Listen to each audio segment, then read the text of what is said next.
It's Perfect Play Pursuit. Welcome back. I'm seeing red. Alex, Dan. We're coming off the heels of UFC Riyadh, where a man named Bob beat a boy named Ikram.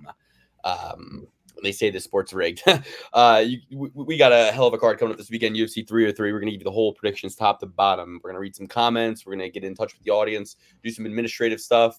Overall, really fun episode. So glad you're here. Guys, the quality of the show is going down. We understand in terms of the set, the audio, everything. Even I'm not even connected to Ethernet right now. This is a Wi-Fi driven show. Luke, right speak now, for yourself, my man. I've got a pretty professional setup here myself, and it is only getting better from here. But my quality is so bad it's dragging you down. Yes, you are correct. But listen, we're trying to shake off a couple stragglers. We're gonna really just get the core sticky audience that we want to follow us into the new horizon of the show into year 5. But year 5 is chock full of value. You just got to get your binoculars out if you want to see it. Dan, I was with you all weekend. We were watching the fights on our phone. So if you were in the Discord and me and Dan weren't chatting with you, brothers, we were trying our best to keep the phones alive, bro. We were trying our best to keep ourselves alive. We were drinking. We're at the bar. My phone's dying. I'm swapping with Dan so I can charge so he can watch the fight on his phone and we can bet on our we're betting on our phones. We're watching the fights on our phones. We got out of Dodge. We're sprinting back to the hotel, the condo to charge up in our flip-flops. We're doing everything we can to stay alive and keep our bets alive. And I just want you guys to know, Devil's Advocate Dan, Danny the Betman, Lieutenant Dan, whatever you want to call him, one thing you can't call him is a beach bum. This guy at the beach, I mean, he's so much better suited on a baseball diamond. You put him in the grass with shoes and socks on, sunblock, a hat, sunglasses. This guy burns. And the sand almost eats and deteriorates his skin. It eats his skin, almost like trank junkies in Kensington Ave. It hits his skin and it just creates a hole. The problem is I can't maneuver in the sandals. I don't know how people do it. Luke was making fun of me because I was bitching, moaning, and complaining the whole time. Couldn't move in the sandals. I don't understand how people do it. Sandals, flip flops, whatever they are, not mobile, not comfortable. The sand is hot on your feet. That's not a good option either. So yeah, you can't be a shoebie. You got to play the game that you're in. So I wasn't wearing sneakers. I was trying to do the thing. Didn't work out. But, won some money. That's all that matters. Dan's sitting there walking with me back to the condo to charge our phones so we can get a bet off Alex. And he goes, he's like, how? I just hear him murmuring, right? Just murmuring. He's like, how do people walk in these things? He's like, and I'm looking, I'm flip-flops? I'm like, Jesus Christ did it 2,000 years ago. I think you can handle it. Dan is a very Larry David-esque human being. It was so Larry David, Alex. I got blisters on my toes. It's like, I have to suffer blisters to walk? It's insane. The best part about it is I'm in a pair of Asics with fucking socks on like a fucking 50-year-old man. Not to mention, we're walking. Dan bought the flip-flops before we went to the beach, right? He calls me because we carpooled. He's like, yeah, I'm just gonna stop at Target and get some flip-flops. So he gets these Target nylon / poly, the worst material flip-flop. If I'm wearing flip-flops, I'm rocking some reefs, some rainbows. You know what I mean? I was gonna go with some Nike slides. They didn't have it though. They didn't have it at Target. Adidas Superstars maybe. But Dan gets these Crofton Barrow, Goodfellow. Target brand, it's it's the rubber is just killing him, and he didn't break him in, so Dan might have Target brand sandals, but you got Walmart brand internet, dog. What the hell is going on with you? I don't know. You couldn't even play a game of Modern Warfare 2 right now without lagging out, boy. Come on. I can disconnect my phone. That's what I can do. And I know what you're saying, guys. Luke, you're slurring your words. You're drunk. It's not that I'm drunk. It's that I'm not drunk. Okay. So me and Dan, like I said, we were at the beach. We were being beach bums, drinking a lot. I had a comical amount of alcoholic beverages all the way from, the family this weekend. And it did not necessarily help my betting. Actually, I would say it did help my betting because the only bet I placed live essentially won, which was on Volkov. Yeah, but that was just a drunk. But wait, how much money did you have last week? You're the deep end. How much money did you have last week? Because it seemed like you had a really. So let's bring the audience up to speed. As you guys know, year five, we're about 7 events into year 5, and the goal was to start with $1,000 each, and to throughout the entire year, whoever wins the most is awarded 50% of the other two's total. So Alex and Dan obviously are below their $1,000 threshold. I'm more than double above my $1,000 threshold. And the story of year 5 for me has been, taking my 1,000 from 1,000 above 2 back down to 1, under 1, at the $900 range. then all the way up to 3.9, right? Back down to now 2,400. I threw about $1,500 all in all in parlays and bets, and the majority of my bet was when the line first dropped for Ikram versus Rob. I threw 900 of my $3,900 total on Ikram, and hindsight's 2020. You know, why don't you take it from here, Alex? You picked Rob. I picked Rob. I picked Rob by TKO. I was 1 round off. I told you last week it was either going to happen in the 2nd or 3rd round. But Aliskerov just wasn't there to play the game. Whitaker was leading the dance. Whitaker knocked him stone cold out. It was amazing. It was awesome. And guys, I'm not surprised. I thought this was going to happen to Khamzat Chimaev as well. I think Rob Whitaker knocks Khamzat Chimaev out just as bad. This is the only bet I won on the weekend. You know, I had a few L's in between. Pavlovich comes to mind. He was on a lot of parlays. Walker comes to mind. He was on a lot of parlays. But, you know, Whitaker was somebody who I bet $250 on before like a week before the card. I think it was while we were recording this episode. Put $250 on Whitaker. Managed to come out $25 up. We're so, inching up, inching closer, inch by inch, brick by brick, baby. I'm building up and I'm building back better.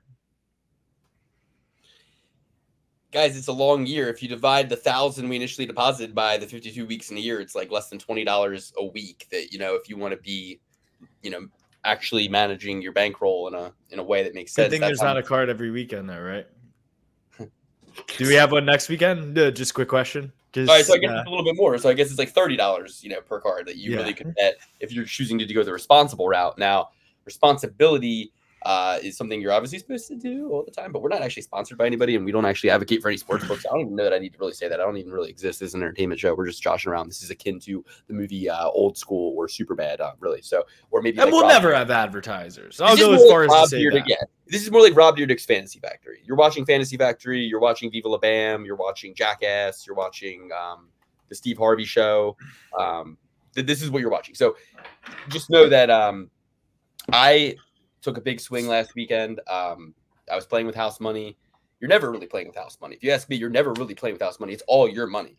Once that money crosses the meridian and enters the uncanny valley of your DraftKings Sportsbook account, that's not yours, but that's not the way I wanted to look at year 5. But okay? Luke is racing to bet himself out of having to pay taxes on his winnings. So his main goal this year is to win $599 and then everything will be fine. Listen, you only pay taxes on winnings. You know what I mean? So what I'm trying to say is let's never talk about taxes again. So listen, I'm going to play hard and aggressive because I want to take the 1,000 I deposited up into the 5-digit range, right? We're getting there, and I'm going to keep playing aggressively. And the stakes of this year are that if you lose your money, if Alex loses that $5.99, $579.99, if Dan loses that $8.42, if I lose all the way of my $2,400 back down to zero, then you have to pay the other two $100 right then and there, and you are not allowed to bet on any bets that are not Triple P certified or your perfect parlay. So at the end of the day, there are real stakes to losing. There are real treasures to be had if you win. And this is year 5, guys. I'm hungover. I am sick. I lost my voice. But the notes are good. I mean, the notes are they're. How could the notes be good? You are suffering from worse brain fog than Ikram Aliskerov is today. Can you lead the show? I'm going to make you that. I can lead the dance, baby. I can lead the dance. Dan, I would love to hear how you ended up winning your money this past weekend. You did amazing. You came out on top. Most money won out of any of us, and you're nipping. You're the little doggy, and you're nipping at Lukey's heels just as you always are. Sure, most money won. Not saying much. It was plus 150 on the night. I played it very, very strategic this time around. A lot of overplays.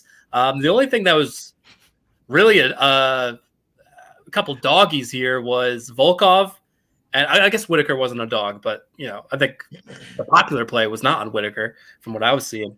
But if we're going by the court of public opinion, Whitaker was a dog. A lot of people in the space were going with Aliskerov, and that was idiotic, if you ask me. Yeah, I mean it's an of in Saudi Arabia. I could see that, but guys training for. Can I say one quick thing? It wasn't just that. For me, it was the 2 fights with Yoel Romero, the 1 fight with Driscus, the fucking 2 knockouts by Israel Adesanya, and the head kick by Paulo Costa. So Rob Whitaker's little. Your cons are my pros, my man. Your cons are my pros. I say this guy is not any of these guys. That's how I look at it, and that's how I should have looked at it. But the way I saw it was, at least Aliskerov is a little bit more unsullied in terms of his ability to take damage. He's going to be more willing because Khabib got on his ear and said, "Hey, don't let this opportunity slip by your fingers." I thought he was going to get in there and just blast Rob. And Rob said, I didn't pay attention to this guy. I don't know who this guy is. I just said yes, And I had a very specific game plan for Hamzat.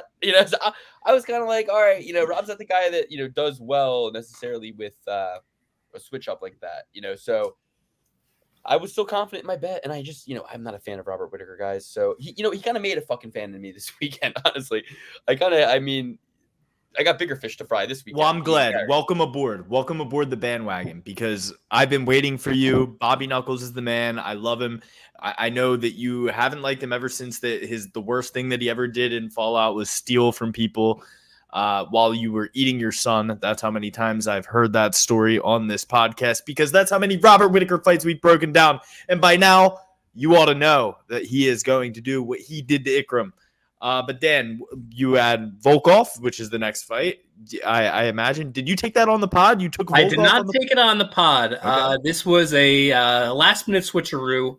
Not too last minute, maybe like a couple days. On the bet sheet, though? On the bet sheet. On the bet sheet. I didn't have one parlay, I think, with Pavlovich, except for maybe I had an under, which is basically a play for him.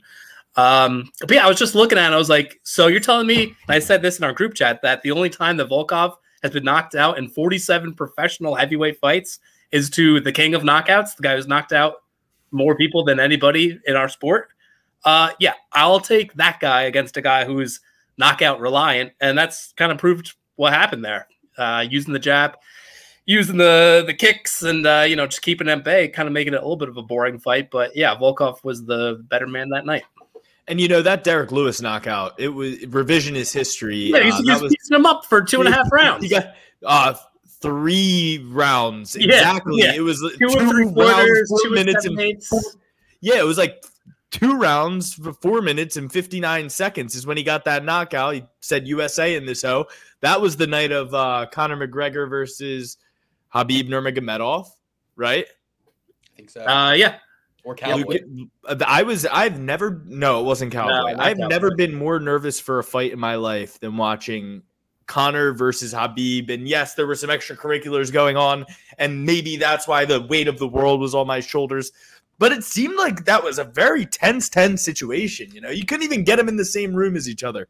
But I digest. Luke, what did you think of Sergey Pavlovich? I think that before I actually ask that question, I think that this is the time a lot of people are going to jump ship on Sergey Pavlovich, and he's going to win his next fight. I'm one of them. I think Sergey Pavlovich isn't that good, but they're going to give him somebody who he can beat next. Dontel Mays and Andrei Arlovsky. No, that's way too far of a step down. They'll give him like a Cyril Gane. Cyril Gane won't fight anybody. So funny you should say that. Cyril Gane wants to fight himself, mate. That's what Tom Aspinall would tell you. Well, that's the level I'm talking about, though. Not Dontel Mays. That's way too far. No, so what? You give Sergey Pavlovich Tai Tuivasa. Yeah, okay. That was you already fought him. I know, but that's how steep of a drop-off it is. That, like, you literally next up have Dontel Mays. You got Andrei Arlovsky. They're probably top 15. Who's the guy that just beat Alexander Romanov? Almeida. Oh, Jalton Almeida. There you go. Yeah, that's a bad matchup too. That's a bad matchup. No, that's a great matchup. Jalton Almeida's not going to strike with him. I don't think. Yeah, exactly. He'll take his ass down. He'll try. It'll be very hard. Sergey Pavlovich beats Jalton Almeida, but Jalton Almeida beats Volkov. Well, let me say this. In my opinion. I want to say this. So there's other stories I want to talk about. I think Volkov's, we touched on that. he's great. I think we got to kind of give Kevin Gastelum missing weight, absolutely sham job. Yeah, I mean, he's really getting it from the fans, as bad as Chris Weidman got it with his eye poke victory. Dana White even gave it to him, Luke, after the fights. Dana White was like, this guy's missed weight like 8 times at this point, and we've got Dana guys White said 3, but it's been 4. Dana White was like, we've got guys who came in on a week's notice who made weight, flew all the way out here to Saudi Arabia, and made weight on a week's notice. They didn't even have a passport. they didn't even have a goddamn passport until a week ago, and they're still making weight. KG, what the hell's going on here? Well, here's the problem. Oh, we're talking about Gastelum, favorite fighter of all time. Yeah. So here's the problem. When you have a super manager like Kelvin does, and you can pull these strings, when you get to go into the negotiation, I kind of look like Ali Abdelaziz right now. Like he lets him know on Thursday. He lets him know on Thursday that he's not going to be able to make the weight. Doesn't even try. Convinces the guy to bump up to 185 so that he can basically fight a guy who is a welterweight at middleweight, while he himself weighing in at middleweight. It's like, well, yeah, who wouldn't want to take that advantage? And then I guess had to give up 30% of his purse, right? But it's like, super managers can negotiate that in the back room and get even that kind of taken care of in certain ways, right? And also, sorry, go ahead, finish your point. Well, it's just that it's really dirty. The fans see it; they don't like it. They are really speaking out against Kelvin, and D-Rod is saying like, it feels like a win. I got paid. I got a new contract. I got a raise. And it's like, so yeah, everybody gets to be happy. Kelvin gets to get himself. I'm glad that felt like a win, D-Rod. You could. Well, no. At first he was bitching. And then he did another video. Goes, you know what, guys? Sometimes a loss can be a win. Everyone's proud of me at the end of the day. I'm seeing how bad Kelvin's getting online. The fans know what's up. And at the end of the day, I got 30%. You know what, Luke? That's even worse. That's even worse that he came out bitching at first, and then he came out and was like, so he started to hear it from everybody who was giving Kevin Gastelum shit. They were like, okay, D-Rod, relax. He gave you, We talked about it during the fight, and I don't want to get too, deep into this, but it's like when you're a guy like Dana Rodriguez who spends all this money on tattoos, it's like Uncle Weezy has a thing he says on his show. If you watch Stat Diggers, he says, this guy chose to get that haircut. You know what I mean? Like guys like, I forget the good example, like Diego Lopes. But it'll be a guy who did bad, and he's like, he chose to get that haircut. We have to take that into account. Like he made that choice. And it's like he chose to spend hours and hours in a tattoo chair paying money that could have been used for all sorts of different advantages in life to look physically intimidating and look more like an outcast in society, right? And even in this fight, he says, kept it gangster, thugged it out, kept it G. And it's like, dude, being a bad role model, but also like you're a grown man, you should be old enough now to know that like being a gangster, being a thug, should be Lubis put the guns down, Taylor. Should be Lubis put the guns down, Taylor. You yourself aren't even that anymore. You've succeeded. Why do you want to still act like that and portray that to the people following you? And furthermore, you'll always lose to a guy like Kelvin because Kelvin was in the same exact place as you, my friend. Kelvin, you know what I mean? Kelvin didn't have many advantages in life that Rodriguez didn't. And at the end of the day, went to college, got a scholarship with wrestling, I'm sure, like wrestled divisionally, I don't really know his like wrestling credentials, Kelvin Gastelum, but the point is Kelvin is always going to be able to outsmart a guy like Daniel Rodriguez in the ring because he has a collegiate pedigree of discipline, right? And if you can just look at a guy and be like, yo, this guy, he's got the quit in him because when the going, like he wants to be an outcast. So that means that when people start outcasting him, he in his own mind, he's going to go, well, I never had a fair shake anyway. He missed weight and this and that and this.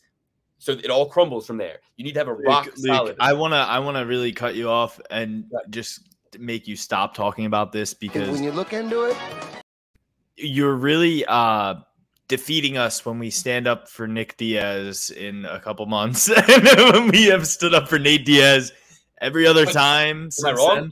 The Diaz brothers constantly lose fights on the judges' scorecards that they say they won, right? Yeah. And George St. Pierre poisoned him, and George St. Pierre didn't make weight, and they're always everyone's out to. It's also what's the other common theme? Paranoia. What induces paranoia? And when you look into it,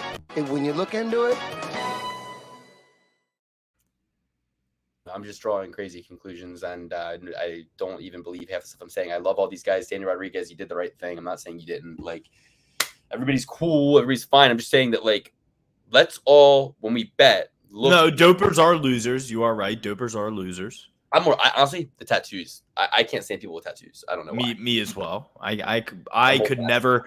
You know, if you want to look tough, shave your head bald, and you'll look like the fucking cover of the UFC from UFC 1, baby. Come on. Yeah, or just get one George St. Pierre tat, just like something. No, fuck even that, dude. Fuck even that. No tattoos. Have fun getting into heaven. Hope that little Chinese proverb was worth it. I told myself I wasn't going to even get into this fight as much with it, except to say that Kelvin Gastelum should be cut. But no, I think they both should. Yeah. Listen, it was strategic on his part. I really agree with you. Like, I don't really think that's the best that MMA has to offer, like, by any stretch of the imagination. I think the UFC has Daniel Rodriguez started training jiu-jitsu at 30 years old. That's how we got into this. Yeah. I was watching the UFC sitting next to my girlfriend. I was like, wait, so he started combat sports 3 years older than I am. So is there still like a path for me to do this? Character. It's almost like you have to be, like, I don't know, like all I need is a face tattoo, and then I can get into the UFC with a purple belt. This guy's a purple belt, and he's 7 years older than me. I could get a purple belt tomorrow. I could order it from Amazon, and take the route that what was the guy's name? Mark Kerr. Walk into any gym, say, take it off of me. Take this purple belt off of me. I dare you.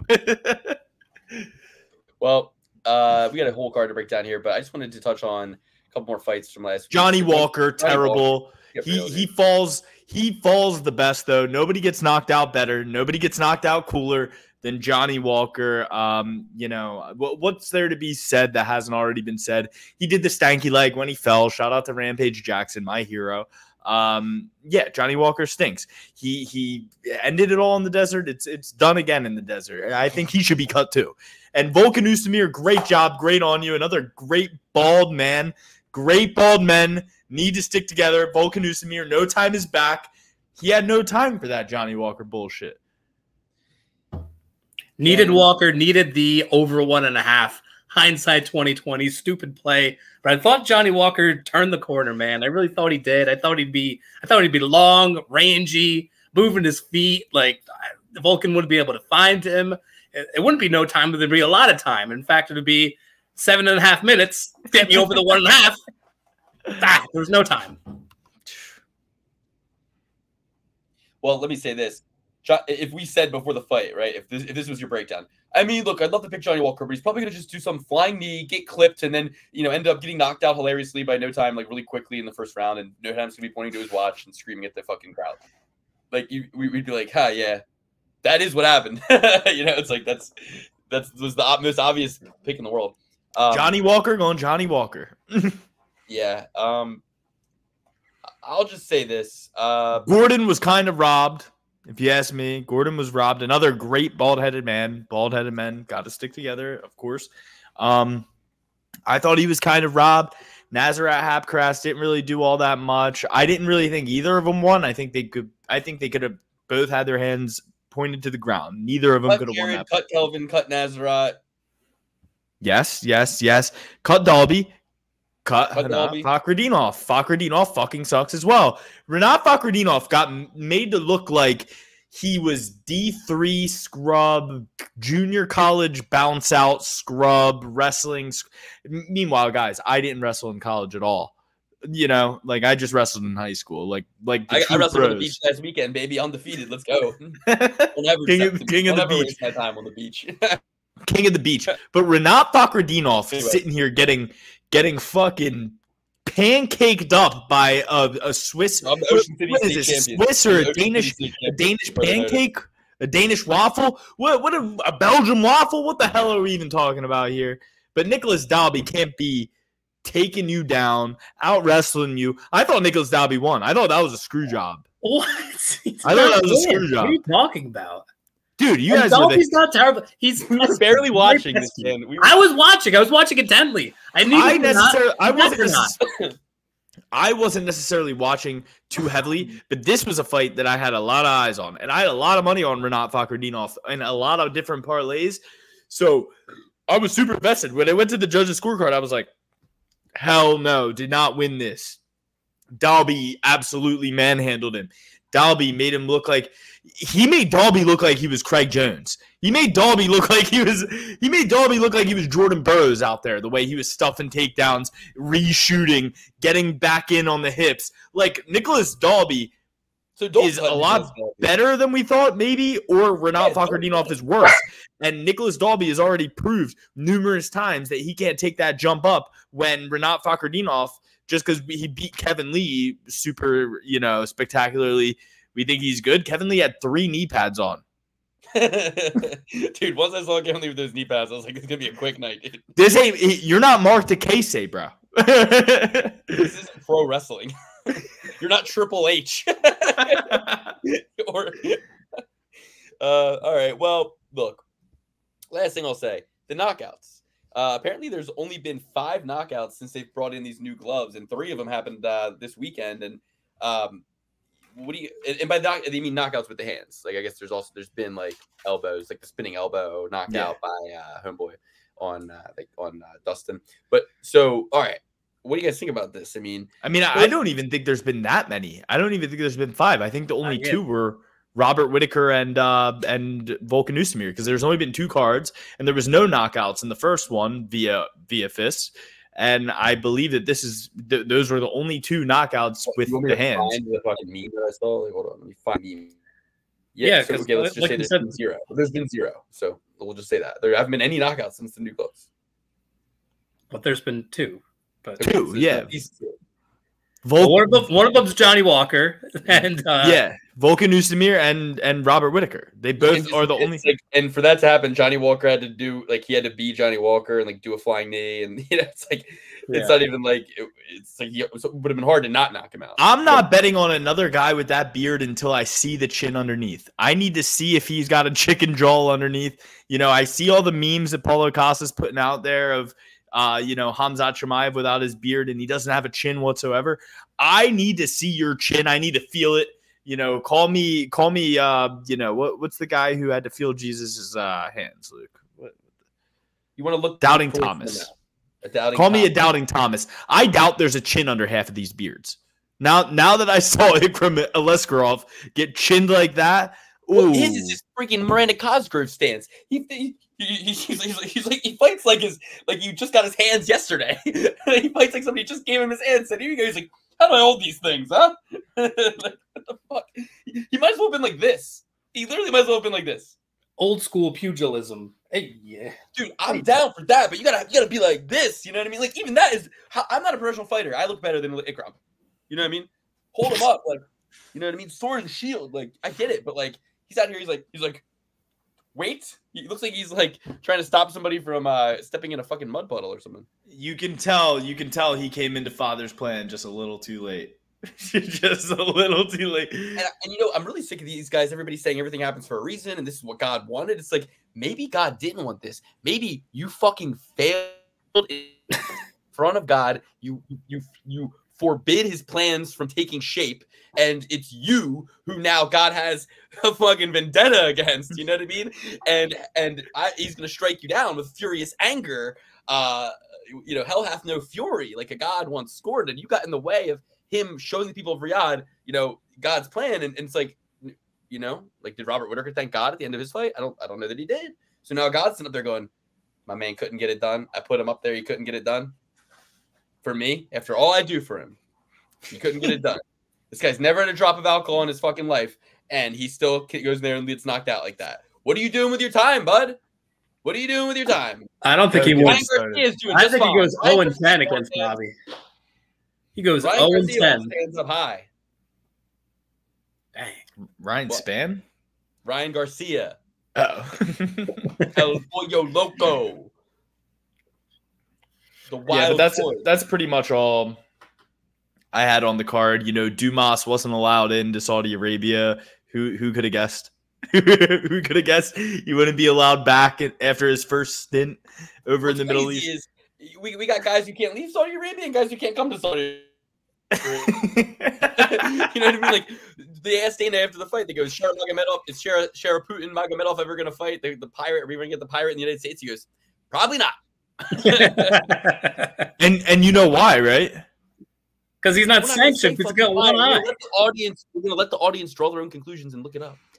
And on top of that, we don't allow people who knock people unconscious and slam their head against the ground in Canada. Since when did we become Canada?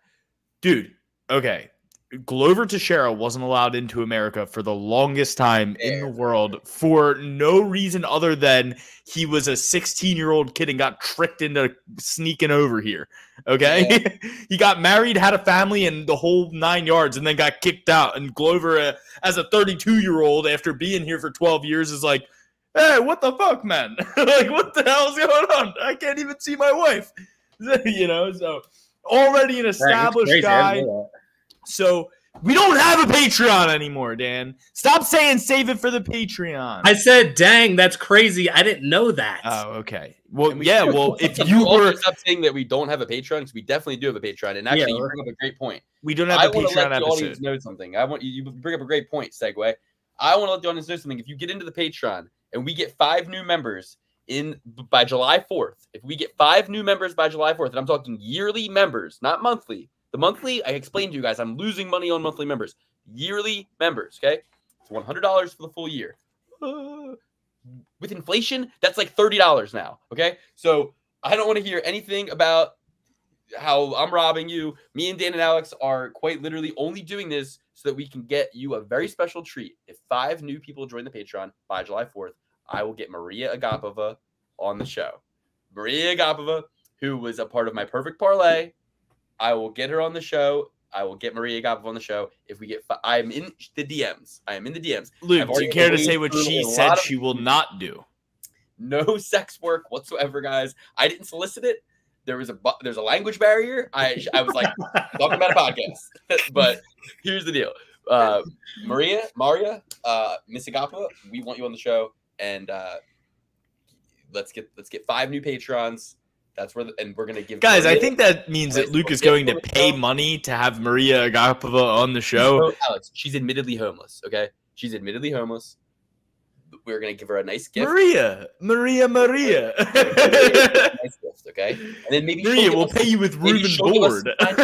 Maybe she'll give us some signed gloves, and then or a signed Maria Agapova card. Probably no flight shorts. Maria Agapova, if she wants a house, she is allowed to stay here. She can stay here free. You better not say that. You better. But Luke, there's a stipulation. No squatting. All this satanic stuff is out the window. We're going with Jesus Christ.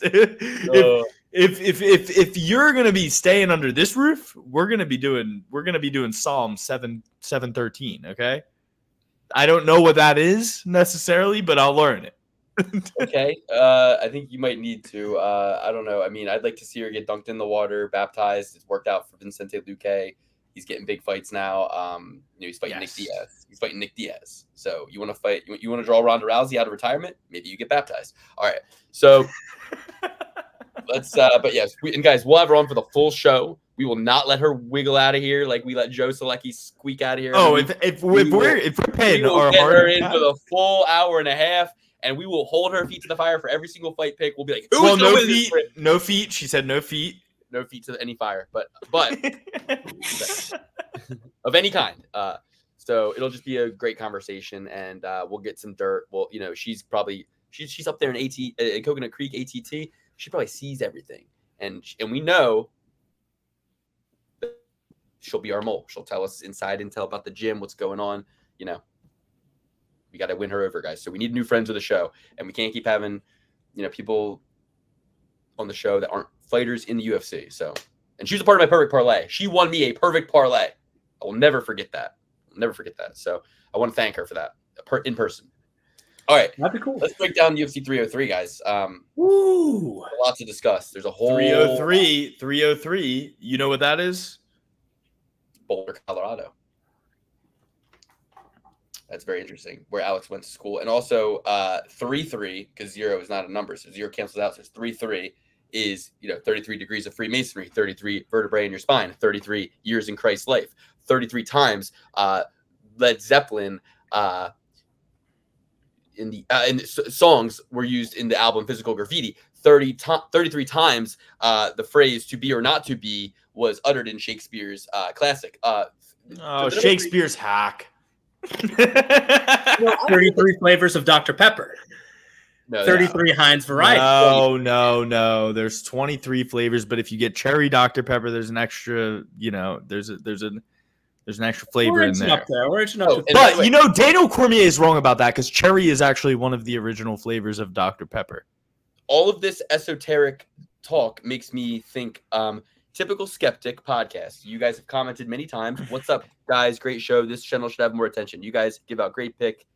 Interesting show. If you come on and talk on my show about MMA and conspiracy, I'd be happy to do a show with you and promote it on my channel. We would love to, Typical Skeptic. So I told you to DM me this is the third time now I've responded to your comment and said, I want to DM me. Let's set it up. And you never end up doing that next step of DMing me in where I send you. So maybe you don't have Instagram. I understand. Just get it set up. I want to come on your show and talk about how there's, Saturn worship within the UFC, the 8 sides of the octagon itself, the sacrifice of the young. We got to talk about all this Satanism going on right before our very eyes that we are participating in. And maybe, we have to get to the bottom of is this right? Is this wrong? All this different stuff. So fill me in. We want to come on your show. Other comments, great podcast, boys.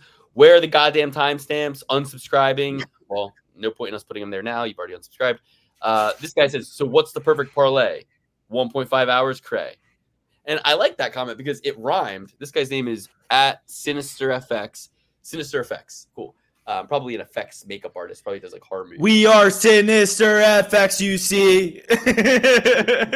He goes, so what's the perfect parlay? ? 1.5 hours, cray. It's kind of like a limerick or a what's that? A haiku. Haiku. So what is the perfect parlay? 1.5 hours, cray. It rhymes. It's I don't know how to answer it. It's also leaves me thinking because it's so what is the perfect parlay? It's is it the podcast? Is it achieving a perfect parlay? Is it just the perfect parlay? In theory, it could be parlay is an idea. A perfect parlay. After me, the perfect parlay lives on because it's an idea. So it's not about money. It's about sending a message. That's what parlay is, and other things. Did anybody want to quote Taxi Driver? We got any other weird antisocial? And I'm trying to send a message, and I'm trying to send a message to a lot of these fighters.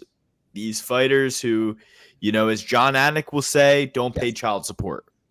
And my message to the fighters is, we aren't scared of you, and freedom of speech is a thing. Excuse my language there, but. And a right to bear arms as well. And we don't have to quarter troops unless it's Maria Akbava. Then of course we will allow that troop. We will allow that troop to quarter. Yes. I don't want to get crazy. I'm not going to get crazy, but I'm going to find some more. I'm going to find some more drops, some more funny things to make this more humorous, and then we'll deliver the message. Okay, on the Patreon. But anyway, so how about you? Oh, by the way, thank you guys. 100,000 views on the reel that I made. Why don't if Luke used half the drops I sent him, that I should be just making into reels and not wasting my talents on sending drops that never get added to the show. Maybe the show would actually have a little bit of traction. Oh, that's your takeaway? Yes, sir, Mr. Schaub. How about you tell people who want to see these wonderful reels where they can find them? I do. I tag Perfect Parlay Pursuit in every single now. one of them. Right now. Oh, Euro Under King on Instagram, of course. That's where I make things, but I don't really make them too often because it's hard. It's hard to be creative. But your hard work has paid off. You've had 100,000 whatever followers or views on an account that has less than 500 followers. Very impressive. We've had comments from Paulo Costa. We've had likes from Israel Adesanya. Rampage Jackson commented. The Hall of Famer.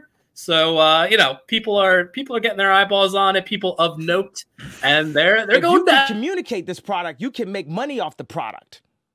Yes, Dan, I am super talented and hilarious. Thank you. They are clicking the like. They are clicking the like. I feel like a national no Larry Bozy bear. Dude, I would love to know.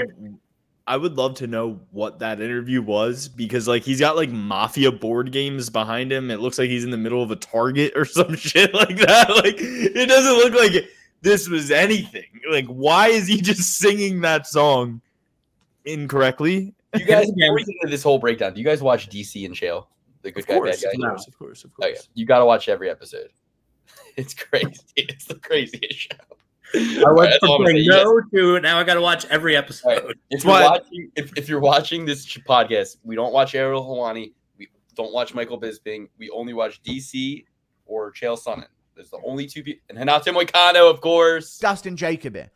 And Dustin Jacoby. We always watch Dustin Jacoby. But that's it. Nobody else. Else. Luke, you got to bring up Maddie Betts, of course. Jackson podcast. Jackson podcast. The Jackson podcast. Of course, we watch the Jackson. Brendan Schaub was just on Jackson podcast. It's a match made to heaven. We were hanging Brendan out with Schaub on Jackson Pod. Are you kidding me? Any of size. I got to get on that and watch Brendan Schaub on Jackson podcast ASAP. But dude, that's amazing news. It kind of went over my head the first two times you said that, but now the gravity is setting in. That is amazing news. We will be watching that, but also guy I was hanging out with at the bachelor party. He's just a square guy, not a fan of UFC at all. He's rocking a chain, and it's like, yeah, this is like Jackson. I'm like, yeah, it's Rampage Jackson's company. He's like, no, it's not. I'm like, yeah, it is. It's Rampage Jackson owns the company. He's like, and someone's like, ha, that's awesome. You got a Rampage Jackson gold chain. And I was like, and this guy was like, didn't know he was wearing a Rampage Jackson product. Dude, it's Jackson not a Rampage Jackson necklace. It just so happens. Jackson. The company's name's Jackson. He does a Jackson podcast. You're telling. No, Bear DiGiulio, dude. Bear DiGiulio owns Jackson brand chains. His passion is, Cuban gold rope chains. Like that's his passion. He knew he had to get the legend Rampage Jackson on the pod. It only made sense. The company's called Jackson. His name is Jackson. Okay. I honestly don't even know who those people are. Bear DiGiulio. Bear DiGiulio is my second favorite MMA show host who didn't do the sport. And number one, of course, is Maddie Betts. Maddie Betts is number one in my heart. He's the cutest, most adorablest boy in the world, and I love him. Maddie Betts, welcome on the show anytime. You're the only guest allowed. Fuck Maria Akbaba. Oof. Oh, hey, dude. I'll take Maria. That won't happen when you're on the show. I promise you that. I will not even let him be on the show if you don't want him to. Okay. Little mouth on him. Bing, bing, bing. Bing, bing, bing, bing. All right. Let's break down this whole card, baby. Top to bottom. First fight. No, not first fight of the night. We're not going to do that to you guys. We're not going to fucking throw it. The first fight, it's a pretty good fight. It's a great card. This is one of the best cards we've had yet. There's one bad fight on this card. There's two bad fights on this card. There are two bad fights on this card, and that is fucking it. So no matter where we start, it's going to be a good time. First fight of the night. Ricky Simone, Vinicius Oliveira, 20-5. Ricky Simone, 23. Vinicius Oliveira, ranked bantamweight worldwide, looking to take on the 14th ranked Ricky Simone. Loke Dog, Vinicius de Oliveira, de Matos, 3-fight win streak. He is hungry. He is a knockout artist. He has 16 wins by knockout. He has 2 wins by submission, 2 wins by decision. His only 3 losses in his entire career have come by knockout. And each of these, first round, second round, third round, all TKOs. Most recently, 2022 of July, so 2 years ago he lost to Ali Taleb. Ali Taleb's a Swedish prospect, 10-1. He's currently ranked 86 in bantamweight. And he lost to Khurshid Kakarov. He's the German dude who I think we know he's an Extreme Couture guy. And he's PFL Bellator. This guy's only ever lost to Brett Johns, right? So you look at this guy's lineage, Oliveira, the people he loses to have to be really good. If you look at, granted, he lost to Christian Quinones, right? But it's like Christian Quinones is still a 28-year-old who fucking found his way to the UFC by hook or by crook, and he fought him in 2018. So it's like, we're not going to seriously fault him in that regard. The biggest thing I fault him for is forever signing a contract with Ray Berg. That fight was obviously going to get canceled, and it was. So Vinicius Oliveira, here's what I like about him. He's broken his seal in the UFC. He came off the Contender Series. He got his UFC win. Hard debut, but they give him Bernardo Sopaj, a guy who was also making his debut. a guy who has only ever had one fight in the UFC, and it was against him. This is a guy who's relatively untested. So what I think is we are about to see a bit of a come to Jesus kind of moment for Vinicius Oliveira, where he goes, okay, Victor Madrigal, Bernardo Sopaj, Hikaru Yoshino, Silverio Chimfubu, all these guys that no one's ever heard of are a lot different than Ricky Simone. And even that guy I just fought in the UFC, who took 3 rounds to knock out, even he's a lot different than fucking Ricky Simone. So to me, it's hard not to pick Ricky in this fight. I mean, you know, crazy things happen in the sport all the time. Ricky coming off back-to-back losses over the last year, only 2 fights he's had in a year, and he lost them both, to be a -225 favorite. He's had some physical disadvantages in terms of the height, but I think it's ultimately just going to make him able to get that takedown better. And he's in a must-win situation. He's in a desperate situation. Could this guy flying knee Ricky at any point in the fight and get a knockout? Yes. I take the underdog by knockout only, or I take Ricky Simone by decision. I don't see Ricky Simone finishing this guy. I think he's tough as nails, and I think the value's on Oliveira, but my pick for the show is going to be on Ricky Simone to go in there and correct his course and show this guy a level of competition he has not seen yet. So that's my pick. It's pretty responsible. What do you guys think? I love Ricky Simone, but this guy's like at least like 3-4 years younger than him, has just as many fights. Love seeing that. Yeah, Luke, he lost in UAE Warriors against Ali Taleb. So, maybe that was called off a little quick. I don't know. I don't watch UAE Warriors, but I know where it is, and I know a thing or two about the landscape of the world. Watch a fucking fight in Abu Dhabi and tell me that the OVOXO clan doesn't win all the time. I'm going to go with Oliveira here. I think it's going to be a late finish. I think Ricky Simone's going to win the first 2 rounds and then end up getting finished. I think that Ricky Simone gasses, even in 3-round fights, not just the 5ers. I think that he's going to go out there, win round 1 very dominantly. Not very dominantly enough where it's a 10-8, but dominantly enough where you're like, he definitely won. Round 2, about, 3 minutes in, Oliveira is going to start getting his moments, and you're going to start feeling the momentum change. Round 3, Simone's going to start going for those takedowns. They're not going to come. He's going to be gassed out. He's stocky, a lot of muscle on him. Those muscles gas out a lot quicker than like a longer, more, efficiently weight distributed guy, not bodybuilder type mass.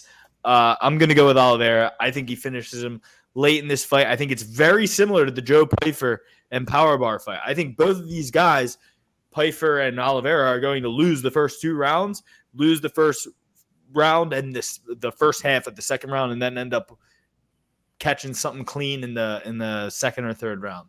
Dan, what do you think? I think from the gambling perspective, what we got to do here is learn more than anything who this Vinicius Oliveira guy is. Obviously, a very impressive debut with the knockout, with the knee and all. Did get taken down a couple times, which obviously is right up Ricky Simone's alley. So if you look at Mr. Simone, what you see is kind of some middling wins here. A Sun Sao is nice, but thank you. But a little bit, kind of towards when he was more washed up more than anything. You got your Ray Borgs, your Ronnie Yayas, kind of the middle of the pack. The losses, though, are very quality losses. Batista, Song Yadong, Rob Font, Uriah Faber. So this will really give us a good picture of where Vinicius Oliveira is, especially only his second fight in the UFC. This is International Fight Week, so every fight has a purpose to it.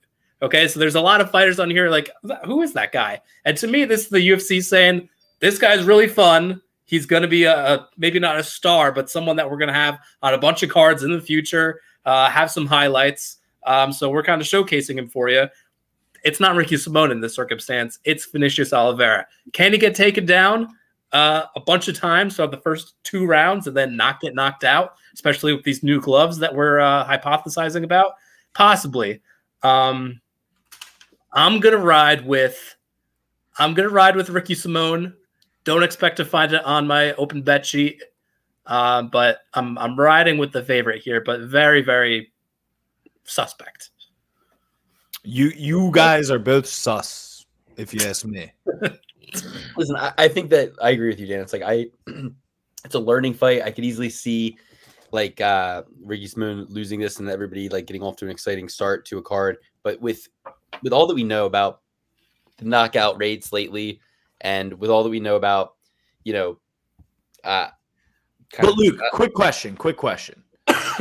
Is because we've had times like this with the old gloves, right? Where there's 3 weeks where it's all decisions, it's all boring fights, it's not anything, good. Are we due? The question is, are we due? And you know what else? You're right, Alex. Knockouts with a bunch of dogs, with a bunch of exciting moments that happen in the evening. Because think about it, I don't think we had an exciting evening since UFC 300. Like I'm looking at it. What was 302? That was Islam Makhachev, right? What was 301? Anyone know? Urseg and Pantoja. That was a good night. Great night of fights. Since then, I don't remember. That was in Brazil. Brazil, yes.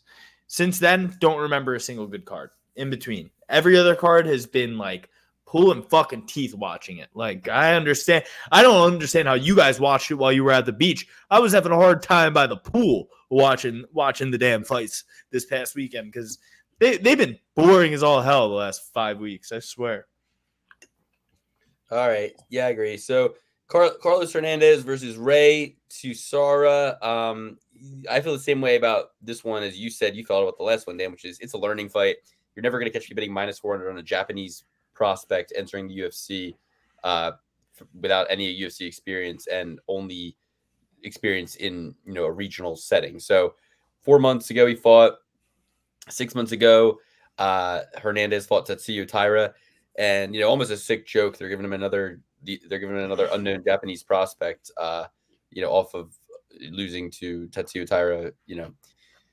He still fended him off for the first round. I think this is where Johnny the Greek would be like, on one hand, you have a guy who has had 5 fights under the Dana White banner and has put up a 2 record.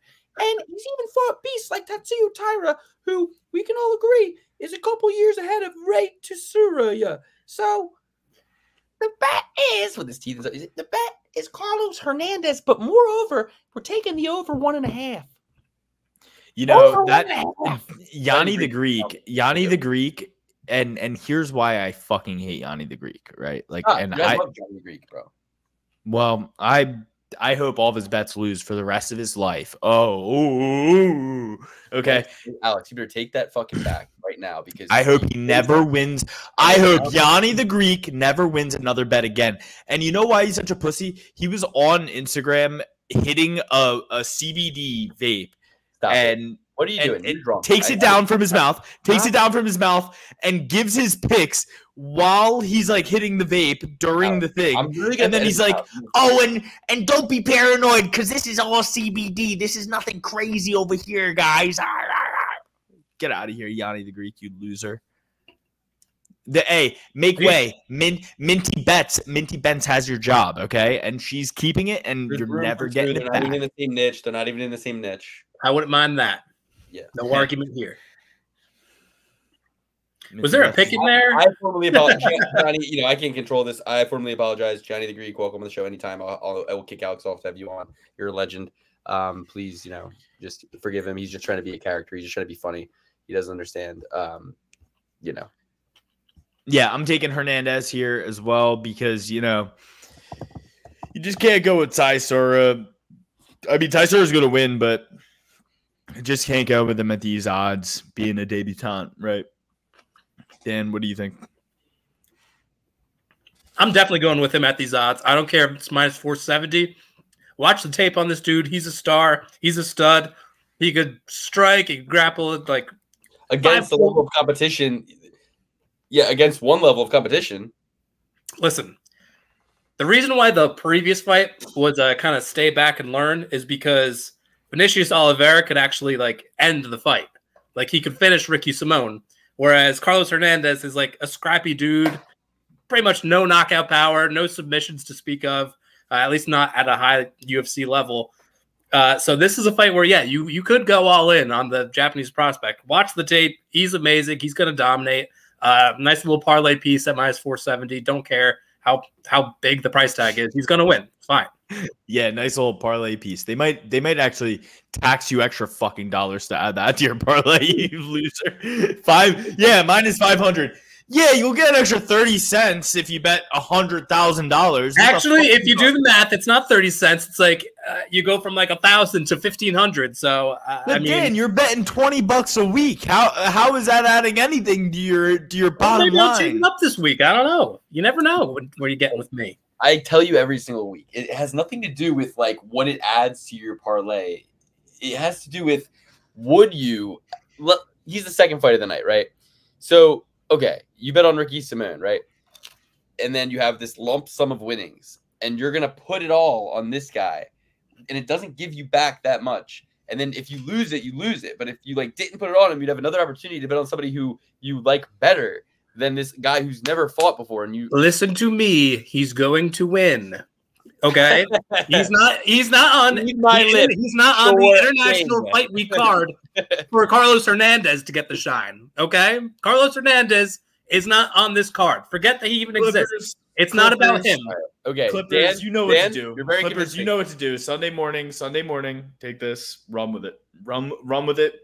Put Dan getting hit by a bus. I don't give a shit what it is. But after you hear how confident he is about this guy, he's never watched a second of. No, I actually did watch. You didn't watch. I don't believe you. I don't believe you. I don't watch tape. I never watch tape. Go ahead. Go crazy. Go fucking crazy down there. Go crazy. I never watch tape. I know that's insufferable for me to say. I just tape lies. Your blind eyes deceive you. I watch the living history of the sport. I watch every single fight, every single weekend, and that's what I can say. And if you have a problem with that, then I don't need to see this Japanese guy fighting in the road to the UFC to know Dan's right. He's gonna win. He's the #1 ranked guy out of Japan. I'll switch my pick. I'll switch my pick now. Please.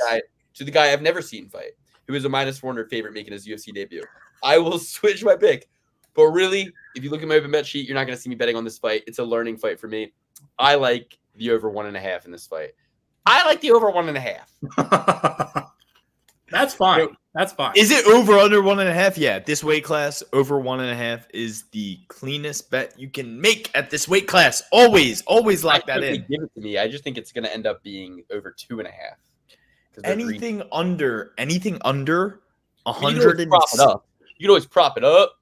And also anything under 100, almost anything under 170 pounds, over under 1.5 is an auto bet for me. Over 1.5. Honestly, if it's 155 and below, it's almost an auto bet for me every time. Definitely under 155. A lot of money then. You should win a lot of money.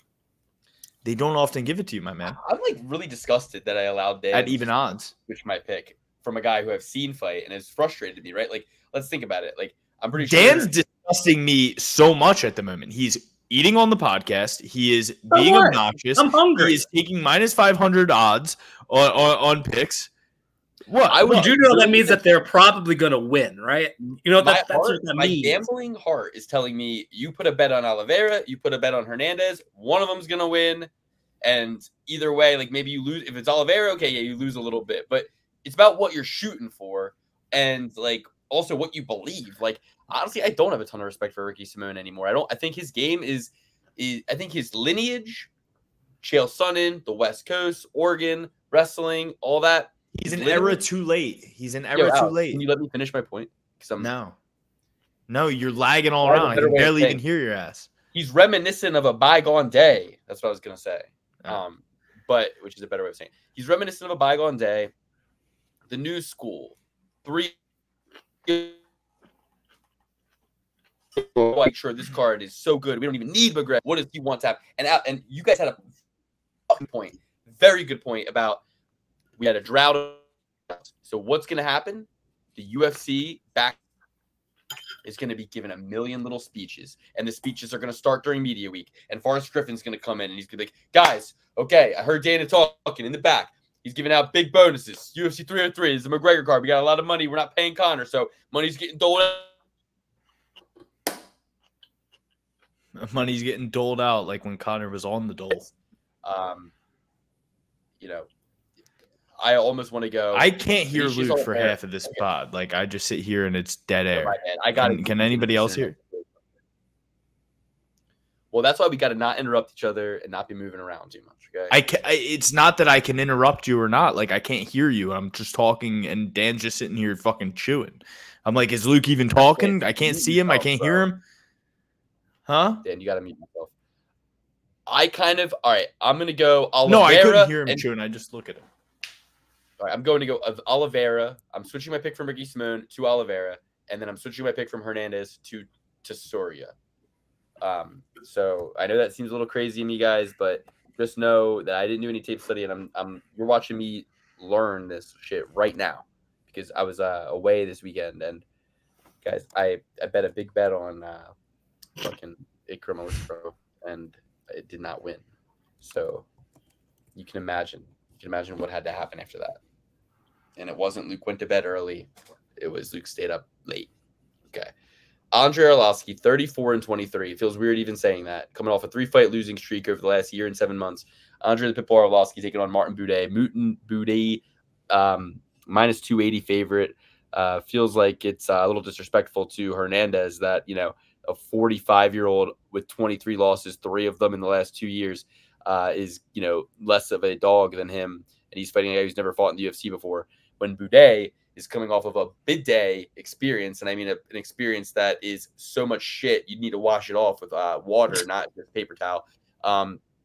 Buday, it was a standing TKO, but that's almost worse. Standing TKO, I'm going to go ahead and say, is the MMA version of a tech fall in wrestling, Alex, where it's like, oh, yeah, you can say I didn't get pinned, like I didn't get knocked down, and you can go and say that till the cows come home. But at the end of the fucking day, it's almost worse that you didn't, because what 100% worse. I was about to say it's worse to get teched than pinned.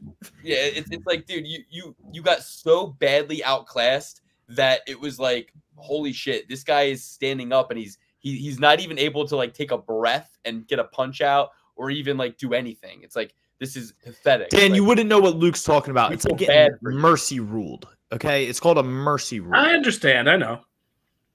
It's like we feel bad for you.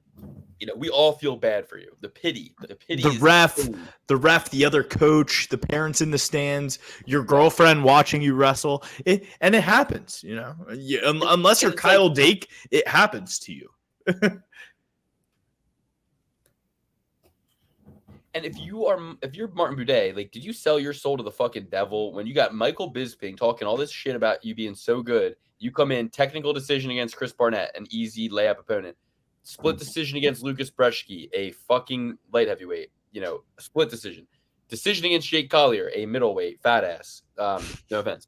Josh Parisian, a fat ass. Jake Collier, who is also Jake Collier. Who is also fucking Harry Hunsucker, who is also Jared Vandera.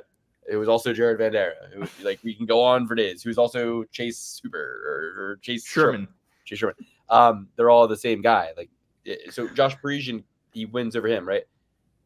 But it's like, so did Olenek, who got knocked the fuck out so bad in his last fight recently outside of the UFC. Shamil Gaziv. I just picture like a punk ass like kid who works at a movie theater. He's like, oh my god, he lost to Shamil Gaziv.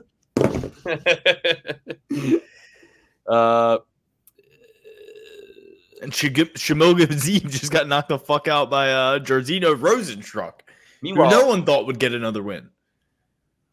Yeah, and so it's like, I almost literally have to pick Andre Arlovski, but I'm not going to. Like, I don't want to pick. And this is another learning fight for me, guys. You know, Andre Arlovski, 55 fights in his career. How many fights he's got? Andre Arlovski, 34 plus 23. That is 57. 57 fights in his UFC, in his life. You know, 57 fights. I'm still learning every day with Andre. So this one's another no bet.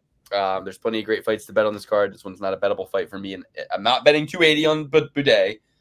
And I'm not betting on Andre Arlovski. So we're done here. We're done talking about this one. I can't even say the pick is Buday for the sake of the show, but I will not be betting him. I can't even utter the words. The play's over 1.5. 100%. On one hand, you got Boudet. On another hand, you got Arlovsky. The pick's over 1.5. Yeah, Luke's taking Boudet, but I think that pick is Boudet. I'm going with Andre Arlovsky. You know, when I came into this sport, when I made my entrance into the sport of MMA, there were three guys. Andre Arlovsky, Fedor Emelianenko, Rampage Jackson. That was all. That was all you had. You're going to say Randy Couture. No.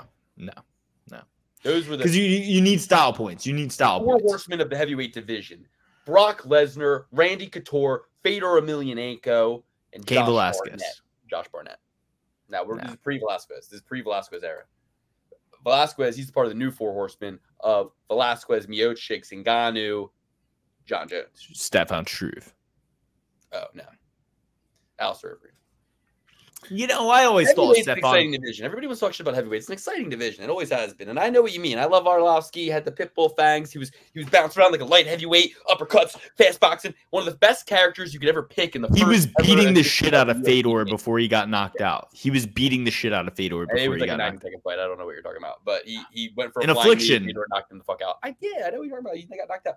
So Andre Arlovsky, great pick in the UFC video game. Very light on his feet as a heavyweight, big power. You know, lots of fun. Always liked picking him in the first ever rendition of the game. But ultimately, he's 45 years old. I don't bet on 45-year-olds. Well, you would have been wrong when George Foreman won the heavyweight title at 50 years old, and I think Andre Arlovsky is on the same path. And it starts here, and next fight is going to be Tai Tuivasa, and Andre Arlovsky can whoop the shit out of Tai Tuivasa. Andre Arlovsky can whoop the shit out of Sergey Pavlovich, even though he lost the last time. He's going to come back, and Andre Arlovsky is not only going to be one of the youngest UFC champions of all time, but he will also be the oldest UFC champion of all time. Okay. Don't know if I'll go that far, but I'll say this. He's going to beat Martin Boudet. 45 years young. What can we say about this guy? He's light on his feet. He still moves fast for a heavyweight. We got Martin Boudet, who's slovenly, right? Moving real slow. His last win was controversial. Most people don't think he actually won. And his whole thing is, what's it called? Vertical jiu-jitsu, hold a guy up against the cage. You're not holding up Andre Arlovsky. He's too slick. He's too fast, even at 45, because he's done a great job of keeping himself in shape, healthy, ready to rock. And dare I say, the UFC is setting him up.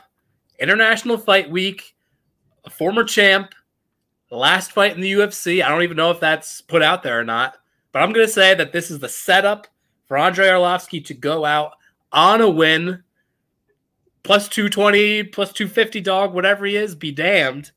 I think he's going to get this dub. I think there's going to be a lot of doggies on this card, and I think Andre Arlovsky starts us off. That's not true. It's probably going to be false and wrong. Okay. The UFC wants Martin Boudet to win. He's international. Why? Think about what you said before. He's international. This is International Fight Week. He's not he's not a future champ. He's not even a prospect. Dana White is here's what Dana White would tell you. You have no idea what you're talking about, Dan, because he's 32 years old. He could be in the UFC heavyweight division for another 8 years, and you have no idea where his career could take him for 8 years. And I'm not necessarily looking for champions. I got 700 guys on the roster. I'm looking for guys who can fight 3 to 4 times a year and work their way towards main events and get a lot of fans and build up their name and just get out there and perform. And, he's neither good nor entertaining. So it's not even like, oh, well, he's not going to be a champion, but he's entertaining. He's not entertaining at all. He's very boring. Guy throwing punches. Yes, he is entertaining too. Maybe not to you, dude. You got to think about the people in the butts in the seats. Okay. Middle of America. Michelle Waterson Gomez. Speaking of Applebee's, Jillian Robertson, 18-8. Jillian Robertson, 18-12. Michelle Waterson Gomez, 20 losses between the two of these ladies. Just barely 30 wins between them. 5'5" versus 5'3". 63-inch reach for the Savage, Jillian Robertson. 62 for Michelle. This fight is a gigantic who gives a fuck. I could see Michelle Waterson at the end of it winning a split decision, both eyes swollen, lip half hanging off her face. I am just so...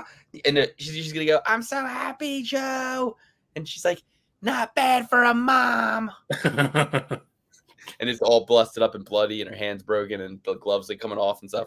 And Joe's like, in round 2, when she hit you with that head kick and you went, but honestly, Jillian's not that type of girl.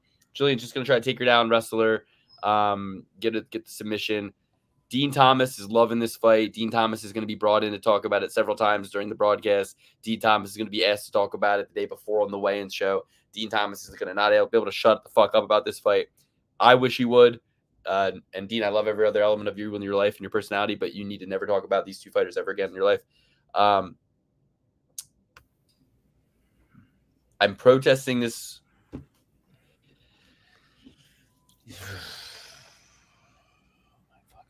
Somebody else pick. I don't want to do this. What? Robertson versus Waterson? I want to do this one. I want a little bit of Waterson Gomez action. Plus 170. She's 38, dude. You're picking a 45-year-old and a 38-year-old.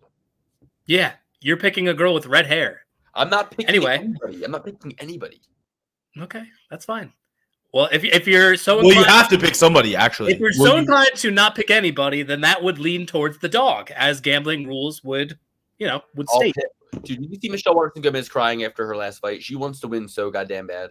And when a woman loses 3 fights in a row like that, and like once they get in, like she's gonna win. Michelle Waterson's gonna win by split decision.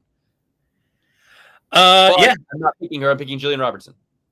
No, I'm not. No, Michelle Waterson by split decision. Yeah, I think Michelle Waterson is going to win. I think those kicks, those spears for kicks, those spears, they're going to be keeping Jillian Robertson at bay. She's not going to be going in for that takedown, for that patented submission, taking the back. Not going to be there. You look at the Waterson resume, you match it up with the Robertson resume. You're looking at a girl who's only been taken on champs and championship prospects. Robertson is bottom of the barrel, not as far as her talent, but should I say the competition she's going up against. Luke said it best. Waterson is fighting for that last win of her career, much like Andrei Arlovski. I think that they paired it perfectly together for a reason. This is a Legends showcase, a Legends go out on top showcase, International Fight Week. Waterson Gomez, big dog, big parlay pillar, going to get the win. Also, not that bad on the ground. And very dexterous, very dexterous. She's going to be very hard to keep down there, as Robertson would want. She might be on the bottom for a second or two, but she's going to throw up those legs, be threatened on the armbar, get out of there, back on the feet, back to the spears. It's going to be if I'm trying to look at the fight night as a roulette wheel, and you know how you see at the roulette wheel, it's like what the last several spins have been, like black or red, and it's like, okay, red's a favorite, black's an underdog. Okay, so I'm thinking it's going to be like, here's a rhythm of the night that I could see. But Luke, don't you understand that the last ball in the thing? I'm trying. The last ball in the thing has nothing to do with the next ball in the thing. I know, Alex. We always talk about that. Of course, I know about correlated probability. Of course, I understand. But just for the sake of the joke in the bit, just never do what you just did again, or I'm gonna remove you. So okay, I gotta go to the bathroom. All right, cool. Well, it was super disrespectful of him to interrupt you when he had no opinion on that fight whatsoever, and then steal your thunder when you take a dog in Waterson Gomez, because you're gonna be alone on that one. I'm taking Robertson. Luke might be with you here, but he really just did that to steal your thunder. He's a thunder chaser. He steals the glitter from other people. He doesn't want you to get your shine. He doesn't want you to get your light. When you're going out on a limb, you're picking Michelle Waterson Gomez.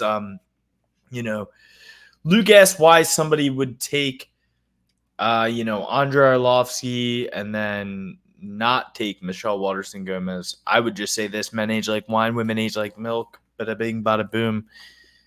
We're going with Robertson here. She's going to get another submission. She's going to keep adding to this record until the end of time. I mean, she's only 26 years old or something like that.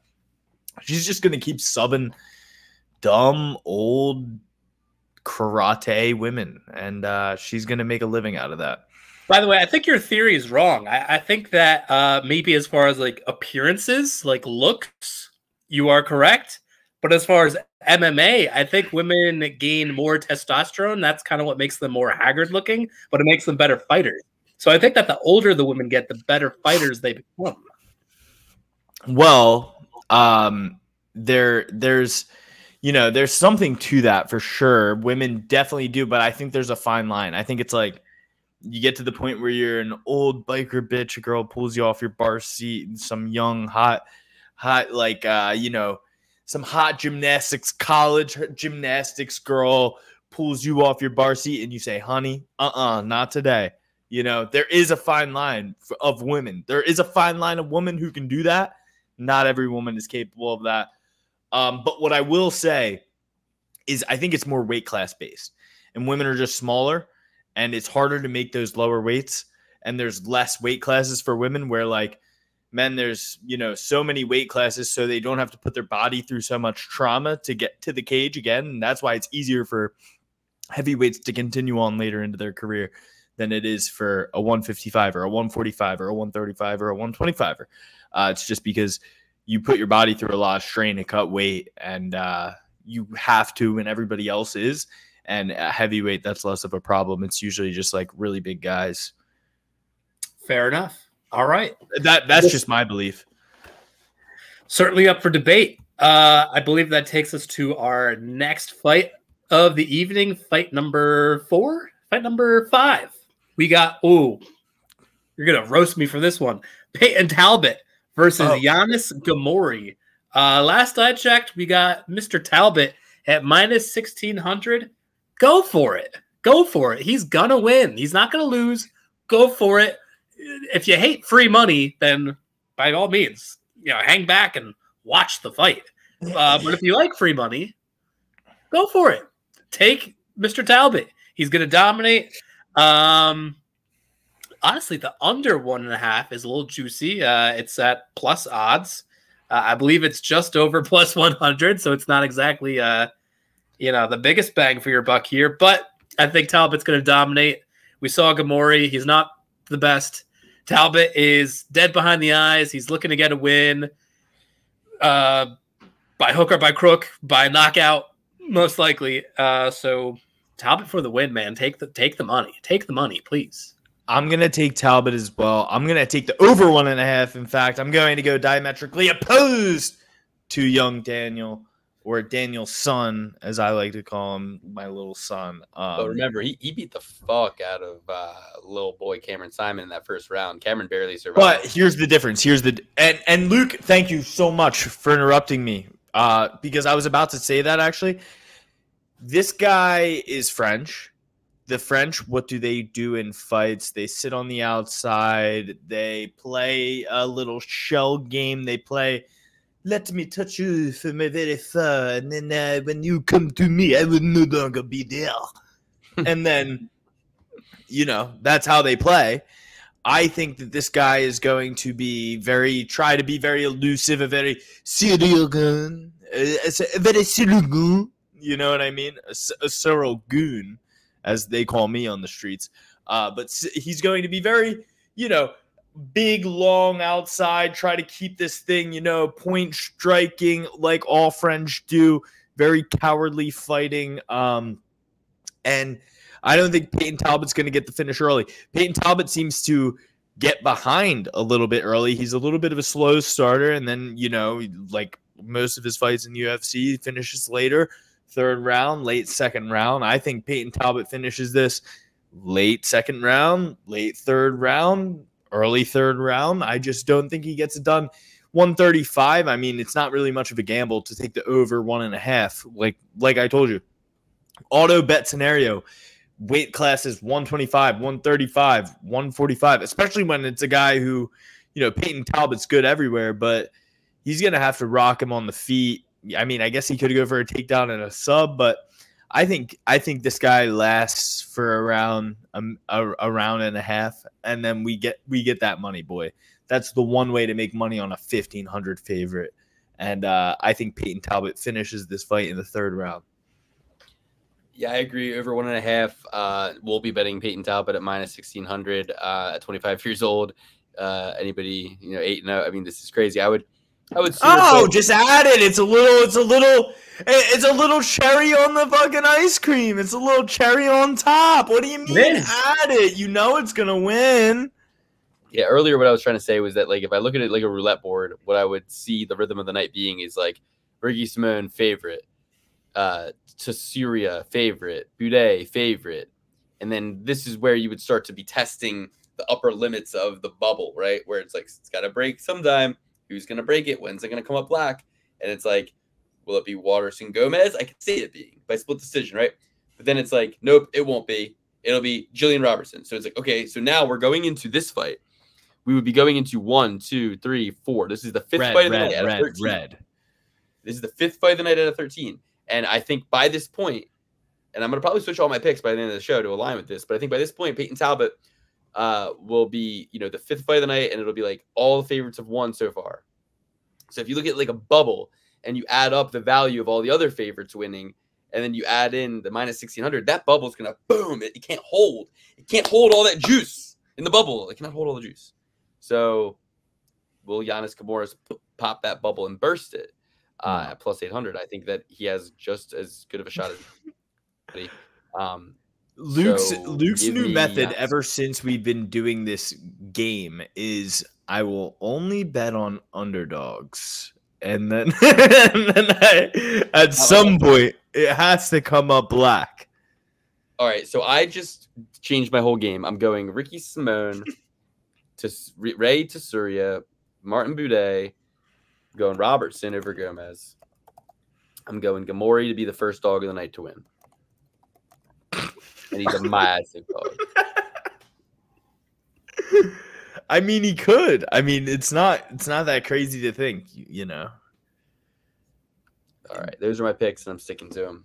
How many times have there been minus 1,600 favorites before the fight, and how many times has one of those favorites lost, and how many times has one of those favorites won? One of them was Ronda Rousey, and she lost for sure, right? We know that. Yep. I don't know I would imagine the other ones are like Valentina Shevchenko, and she won every time. Maria Gavova was a minus 1,250 favorite against Shayna Dobson plus 800, and she lost.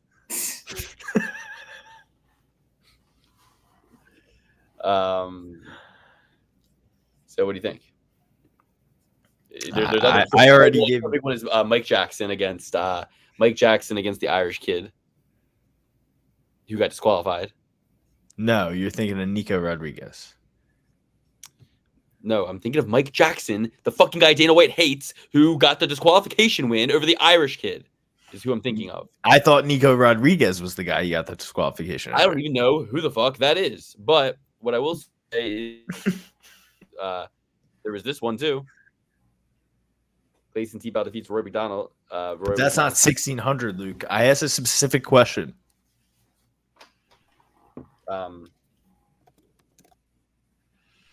Yeah, keep talking. Move into the next fight. The biggest updates of all time. Okay, here we go.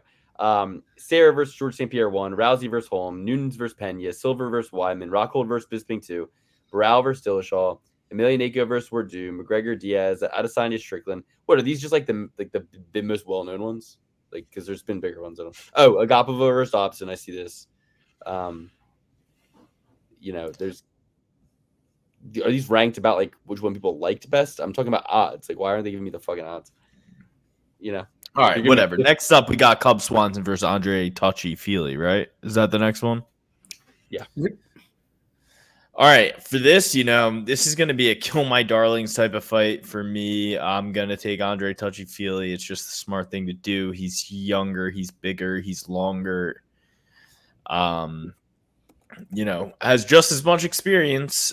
He's just 6 years younger at the ripe weight of 145.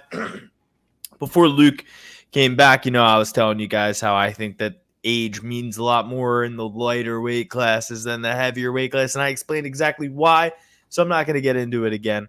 I think Andre Feely, although he is old for this weight class too, he's a lot younger than Cub Swanson. And as much as I love Cub Swanson, one of my favorite fighters at the lower weight classes of all time, I got to go with Andre Touchy-Feely here. I used to think Cub Swanson was going to beat Jose Aldo. I say that all the time. I used to think Cub Swanson could beat Jose Aldo.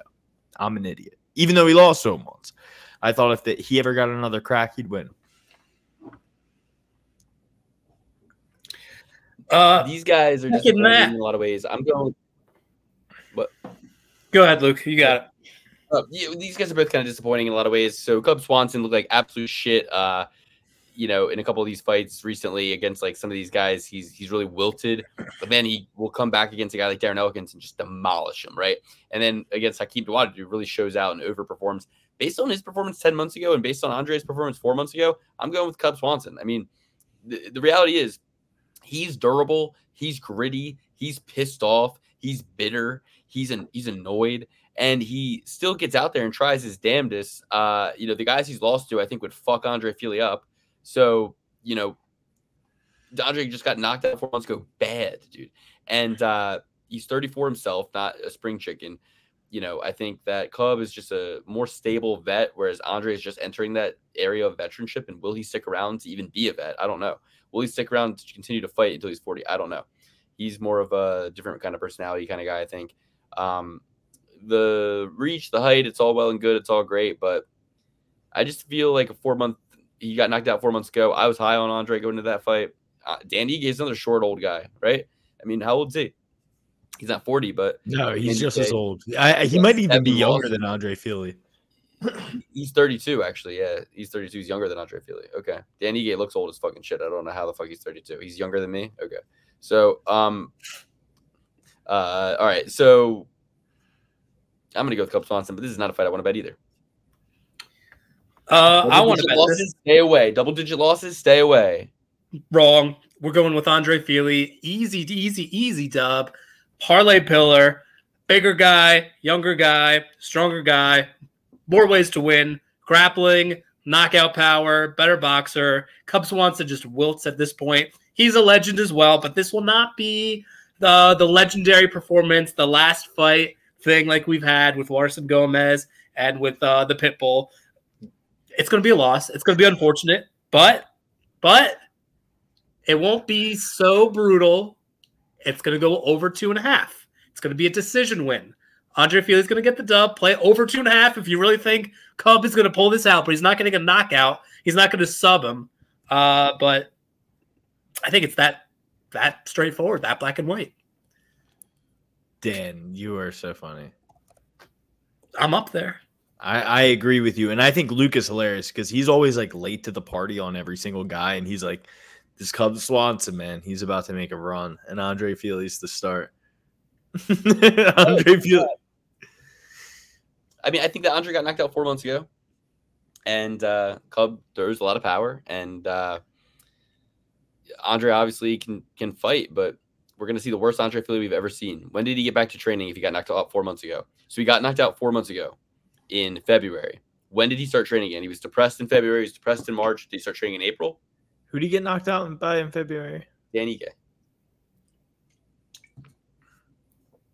So we skipped a fight. Charles Jourdain versus Jean Silva.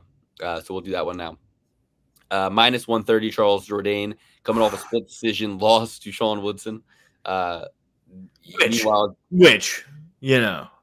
like me and Sean Woodson look alike, right? Except I actually walk around at 190 pounds, and I'm 5 inches shorter than him. But we look alike, right? Like, except I don't have a big alien freakish head and a big alien freak. We don't have time for this. Cut down to no. Sean Woodson's a fucking a weight bully loser. I hate Sean Woodson. I hate everything about him. Charles Jourdain's going to win this fight. He's going to absolutely destroy him. Not Charles Woodson. Sorry. Charles Jourdain. I always do this every single time we get on those two guys. Charles Jourdain is going to win this fight easily. This guy, John Silva, is a madman. He was talking to Michael Bisping. He's like, I am the greatest fighter to ever live. I've never done anything wrong. I can never be hurt. I can never have anything bad happen to me in the cage. And Michael Bisping was like, mate, you lost twice. Before you even got here, and he says, that changed everything. And he's with the Fight Nerds, a very good camp, but I do not think he is ready for Charles Jourdain. Charles Jourdain is a guy who fights well when he can get his shit off on a guy pushing toward him. He's great with push kicks. He's great from the outside. He's great at playing an elusive game. He can hit you with leg kicks, body kicks, head kicks, and he will keep you on the outside and play at his range and make you start backing up eventually, right? Like, he wears you out. Charles Jourdain is going to destroy John Silva. John Silva is a guy who's like hitter quitter in the first or second, or he's going to be in trouble, is the vibe I'm getting because of how much he loads up on punches, how much he thinks he cannot get hurt. And a guy like Charles Jourdain, who is that skilled, I think he's in deep, deep trouble. He is not going to be the bulldozer who walks right through Charles Jourdain, because Charles Jourdain can play any side of the game. John Silva, this guy, I think he's from Philly or something. We're going with Charles Air Jourdain.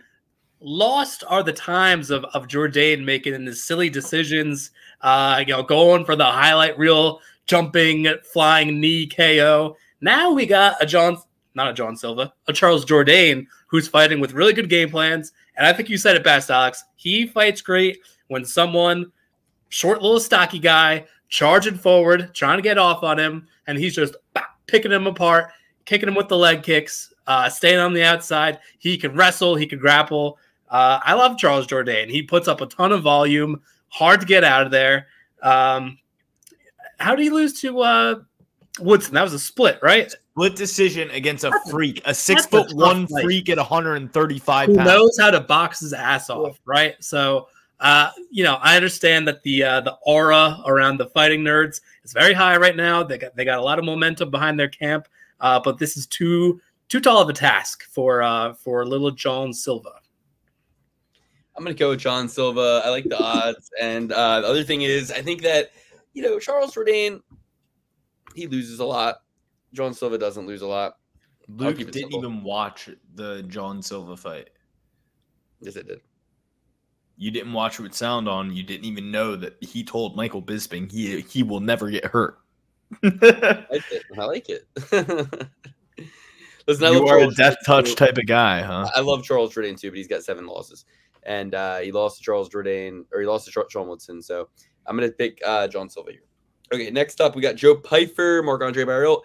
Marc-Andre Barriault, 7 losses. Again, we just got done saying that's a high number.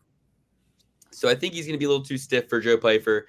It's going to be some good odds. We're getting Joe at -265. I'm picking Joe Pyfer, but I have a lot of respect for Mark, who he's been training with, his training partners, everything, the wins he's put together.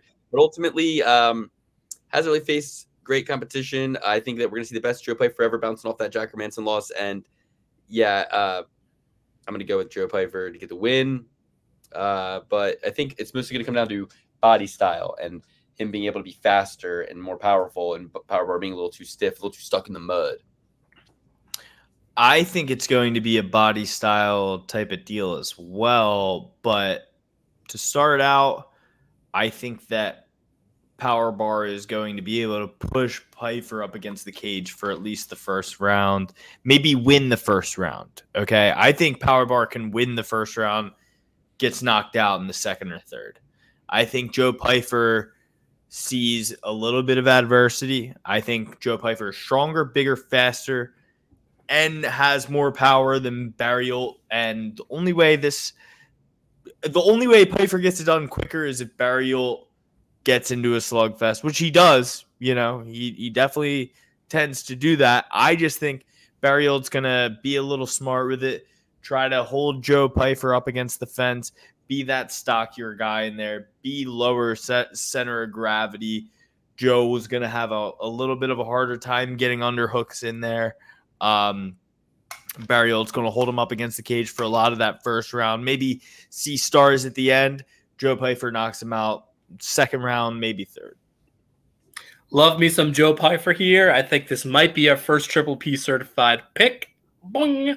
I love the fact that he had that 5-round main event fight with the Joker previously, a guy who would push the pace, getting that cardio experience, having a better understanding of how to manage his gas tank is going to be paramount for this fight. As we all know, the power bar likes to come forward, like to pressure the guys and get them tired out.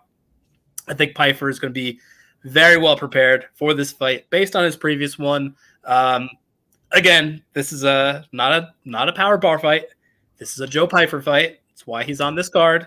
He's going to get the dub. Will it be by knockout? I'm not too sure. Power bar is a pretty durable guy. I'd have to go back and look at the knockouts on his record. Nothing's really coming to mind, but I like Joe Pyfer here. He's the man. He's going to get it done. Okay, first Joel Piece I pick is Joe Pyfer, rightfully so. All right, next we got Ian Gary, my gal Friday versus fucking Michael Venom Page, one of my favorite fighters to ever fight outside the UFC. Now has made his way into the UFC and stomped out my nemesis, Kevin Holland, embarrassed Kevin Holland, made Kevin Holland look like a bitch in there. Kevin Holland, who obviously wronged me when he made a backroom agreement with Wonder Boy and then quit on his stool, a fight that should be looked into 100%. Did you take Kevin Holland in that fight? I did, and then he quit on his stool. So no, but didn't you take Kevin Holland against MVP? Fuck no. Fuck no, I did not. MVP as an underdog, baby. So here's the thing. Fucking Ian Gary. Are you impressed by his win against Jordan Williams? No. Are you impressed by his decision win against Darian Weeks, or his decision win against Gabe Green, or his third-round knockout against Kenan Song, who dropped him in the first or second round? Or maybe was it the fight against Daniel Rodriguez, who we just saw sucks? Neil Magny, decision. Jeff Neal, split decision. So when Ian Gary opens his trap and starts talking insufferably, what is he really referring to as this impressive body of work that he has that Michael Venom Page doesn't have? Michael Venom Page is the A side. Michael Venom, better fighter who's done more. He's done more with his career outside of the UFC than Ian Gary's managed to ever do inside the UFC. I love MVP. I think he knocks Ian Gary the fuck out. Chael Sonnen said on the DC and Chael show, he said, whoever wins this fight, it's going to be a trouncing. It's not even going to be close. We'll know whoever wins the first minute is going to win the rest of this fight. It's going to be a bludgeoning. I think that Michael Venom Page is about to do a second really nice thing for me, which is to handle a second problem I have. He handled Kevin Holland for me. He embarrassed Kevin Holland. And now I hope he handles Ian Gary, and I hope he embarrasses Ian Gary. So my pick is MVP. MVP is a slight dog. I'm gonna go heavy on him. I'm gonna go big. I'm gonna go $300 of my money on MVP and MVP alone. And then I'm gonna go 100 on MVP by knockout. So there's a little preview for you in the open bet sheet. It's a main card fight. It's the main card opener. And Ian Gary's really shooting himself in the foot with this fight, man. He's trying to go the brash trash talking route. And it's like, at the end of the day, man, you should just probably hedge your bets a little bit in this situation. What? Did you miss everything I said? No, I saw everything. Dan just got a tail in front of his face. Oh, whatever. I was laughing at your tail. I was listening to Luke, but I saw the tail pop up, and I thought it was hilarious. I love the video MVP put out. He's like, so let's look at what Ian Gary has said about me. And it's like, he's not going to beat Kevin Holland. Beats Kevin. He's like, so let me ask you this, Ian. What do you think about is going to happen in our fight? Since you've been wrong about everything so far, that was good. And I like it because, Ian Gary trains with Michael Chandler. MVP. I had an analogy, and I have completely lost it. Oh, Ian Gary was talking shit about how people who are he's like it's nobody's business what the man does. McGregor with his broken toe, he may do what he pleases. It's none of your business. You don't know the man, right? That was his little take defending his little boy Conor McGregor, even though you trade him. But anyway, so he's defending McGregor. But it's like, dude, now do Colby Covington, right? You did a whole little video clip about how Colby isn't going to fight you because he's got a bruised foot or something like that, It's like, oh, so Colby should fight you, but McGregor, he doesn't have to. It's like bruised ain't the same as broken. From his last fight in the octagon, not because he knocked someone up, You know, he didn't take time off because he knocked someone up. I mean, I don't know how much time you guys take off every time you knock somebody up. Get him out of here. Know. Get him out of here. Anyway. Yes, Luke, you bring up a lot of hypocrisy with this man, and I'm fully off board now. I'm the only person not blocked by him, but he has turned me off so much in this time. I used to love him. I used to really care for this guy, Ian Gary. I thought he was the future. But, you know, he disrespects Bellator. He disrespects Michael Chandler right to his face. He disrespects everything about Michael Chandler right to his face, just to dick ride Conor McGregor, who Conor McGregor really has never shown Ian Gary any love at all. Ian Gary is Conor McGregor's redheaded stepchild who is always like, yes, I'm the future, Conor McGregor. I try to use these quotes and I want to know rules bound and everything else. And, you know, this Ian McGary, I like him, but I don't love him. And now it's over. The love fest is over. After what he said about MVP, it's all over. I love MVP. I've always loved MVP. Yes, he has lost a couple fights in his career, but, you know, Ian Gary, he has way more fights than you in your career, almost double, and has seen the losses that you should have seen in some of those fights. Some of those fights, like I thought he lost against Jeff Neal, and I bet on Ian Gary. I love Ian Gary, you know, but I don't know. It is what it is. MVP is going to MVP. Even if it's a boring fight, MVP makes a boring fight look prettier. So MVP is going to win. MVP is either going to absolutely outclass him, or it's going to be a staring contest between the two. And in a staring contest, MVP can make a staring contest look better. Right. Yeah. Chelson also said that MVP, like, you'll pick a moment in a fight to explode and win that moment. So if in a situation where you have two counter strikers, and Ian Gary has actually admitted to say, you know, he's going to be trying to bait me with his game plan and trying to get me to come in, but I'm not gonna. And it's going to be, who's going to come forward? Is it going to be me or is it going to be him? Because we're both going to be seeing who enters that no man's land first. He's like, and I can guarantee you it won't be him. And it's like, you just said it, Ian, you dumbass. You just said it. You can guarantee it won't be him, meaning it's going to be you, meaning he's going to snipe your ass out with fucking one shot when you do. So, like, all right. Right? Ian Gary's going to win this thing. Younger, faster, better, cleaner striking. MVP is ran track in Ireland. MVP is he's no more than like a circus show. You know, he's got the flailing arms, and he's got the fun little throw your little pokeball, whatever. He's a fun circus act. He did that. But guess what? The circus left a long time ago. Okay, Cirque du Soleil isn't allowed in Vegas anymore. All right, Ian Gary's allowed in Vegas. All right, he's got VIP membership, and he's going to be piecing up Michael Venom Page. All right, Michael Venom punched in the face. We're going with Ian Gary over 2.5. He's going to play with his food. He's going to play with his food like a lion tamer plays with his lion with his little whip. That's what it's going to be. There is a 0% chance that Ian Gary, like, absolutely out. There's one way Ian Gary wins this. It's flash knockout, or I've been working with Charles Oliveira do Bronx. He's my main man now. Oh, he could take him down. You're right. Or he takes him down, but like, he's going to take him down if he wants to win. That's how he wins. He takes him down. He doesn't strike with MVP, dude. No way.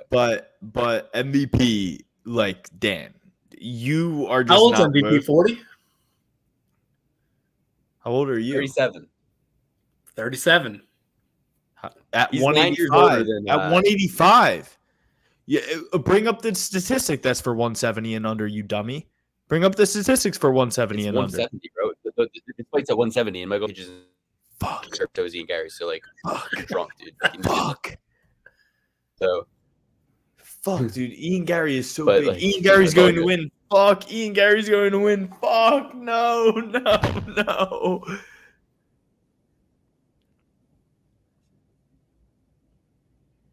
Yeah, I mean, he's got a lot of wins. Just nobody impresses me about the people he's beaten, and a lot of the decisions are close, and a lot of the fights are even closer. And yeah, he's definitely putting something In his ass. It would seem recently by recent photos, but I don't know. Sounds good to me.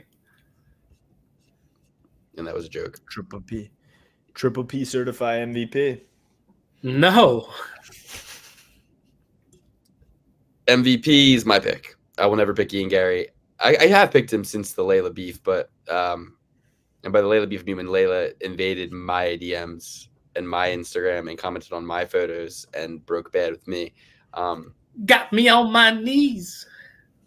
That's Hot to it. disgusting. How old's Layla? Ian's 9 years younger than MVP. Layla. How old's Ian? 24. Machado Gary is. How old is Layla? 41. Holy shit.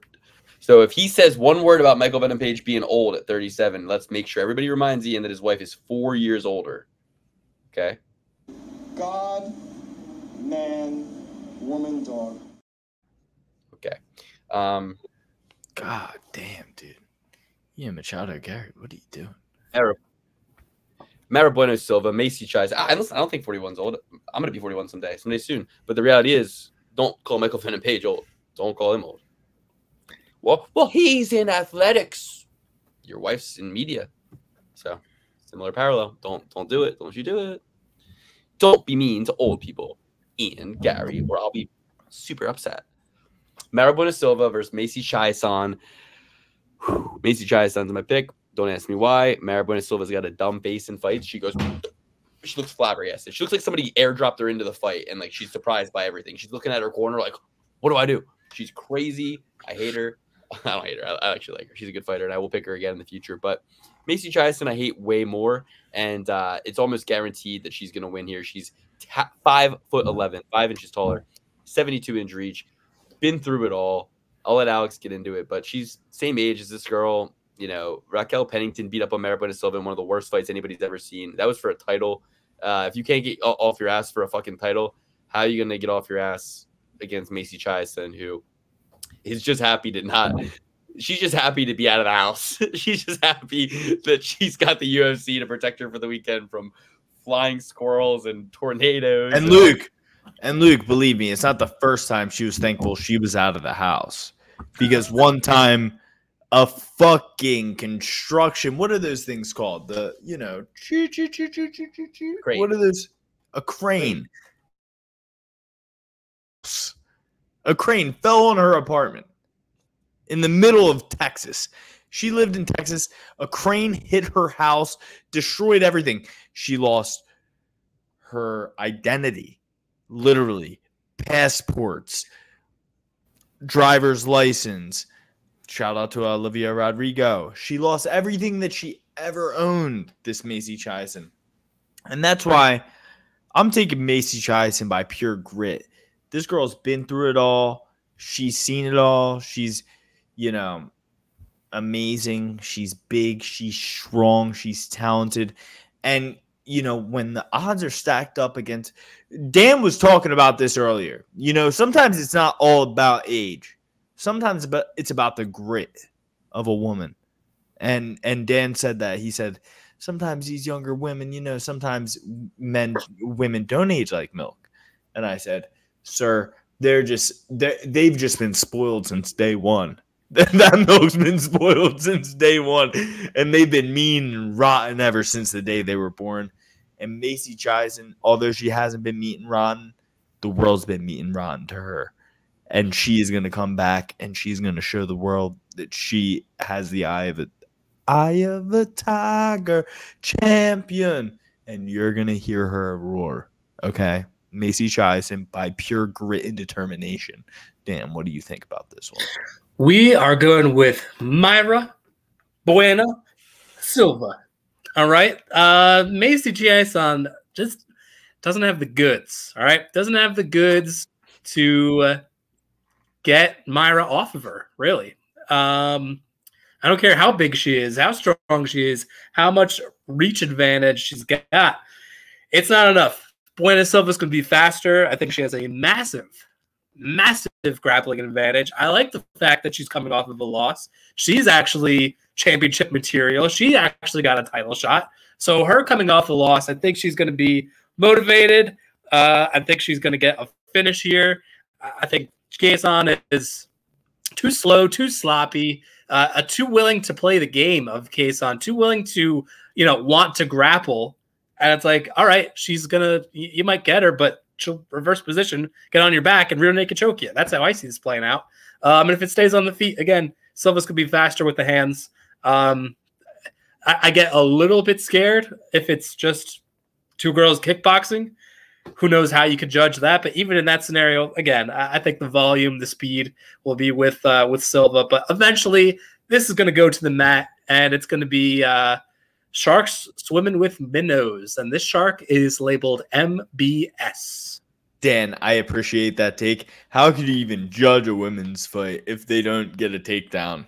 Because if they're just sitting there kickboxing, and as we have discovered on this show, they don't even know what stances are. They don't know if they're orthodox. They don't know if. Well, that's what I'm saying. Like, it's probably going to be sloppy. There's not going to be too much of a clear winner in that circumstance. Truer words have never been said than you saying that without a takedown in a ladies' fight. How do you discover who wins? If no one takes each other down, we would just be sitting here listening to hi all night. All right. Can I say something? Yeah. I think maybe the reason she was looking so wild and crazy and like a little bit confused in the fight, she says, unfortunately, I had a problem in the second round. Bruno Silva told Middle Easy. Everybody watched my first round. I dominate her. But in my second round, I had a problem. I explode my eardrum. And then I lose my balance and I can't fight. My game plan gone to waste. But it's okay. I will be back. And then I believe when I win, I'm back to the title shot. Dana White still doesn't have his equilibrium, and his ears got hit in the 90s. I don't give a fuck.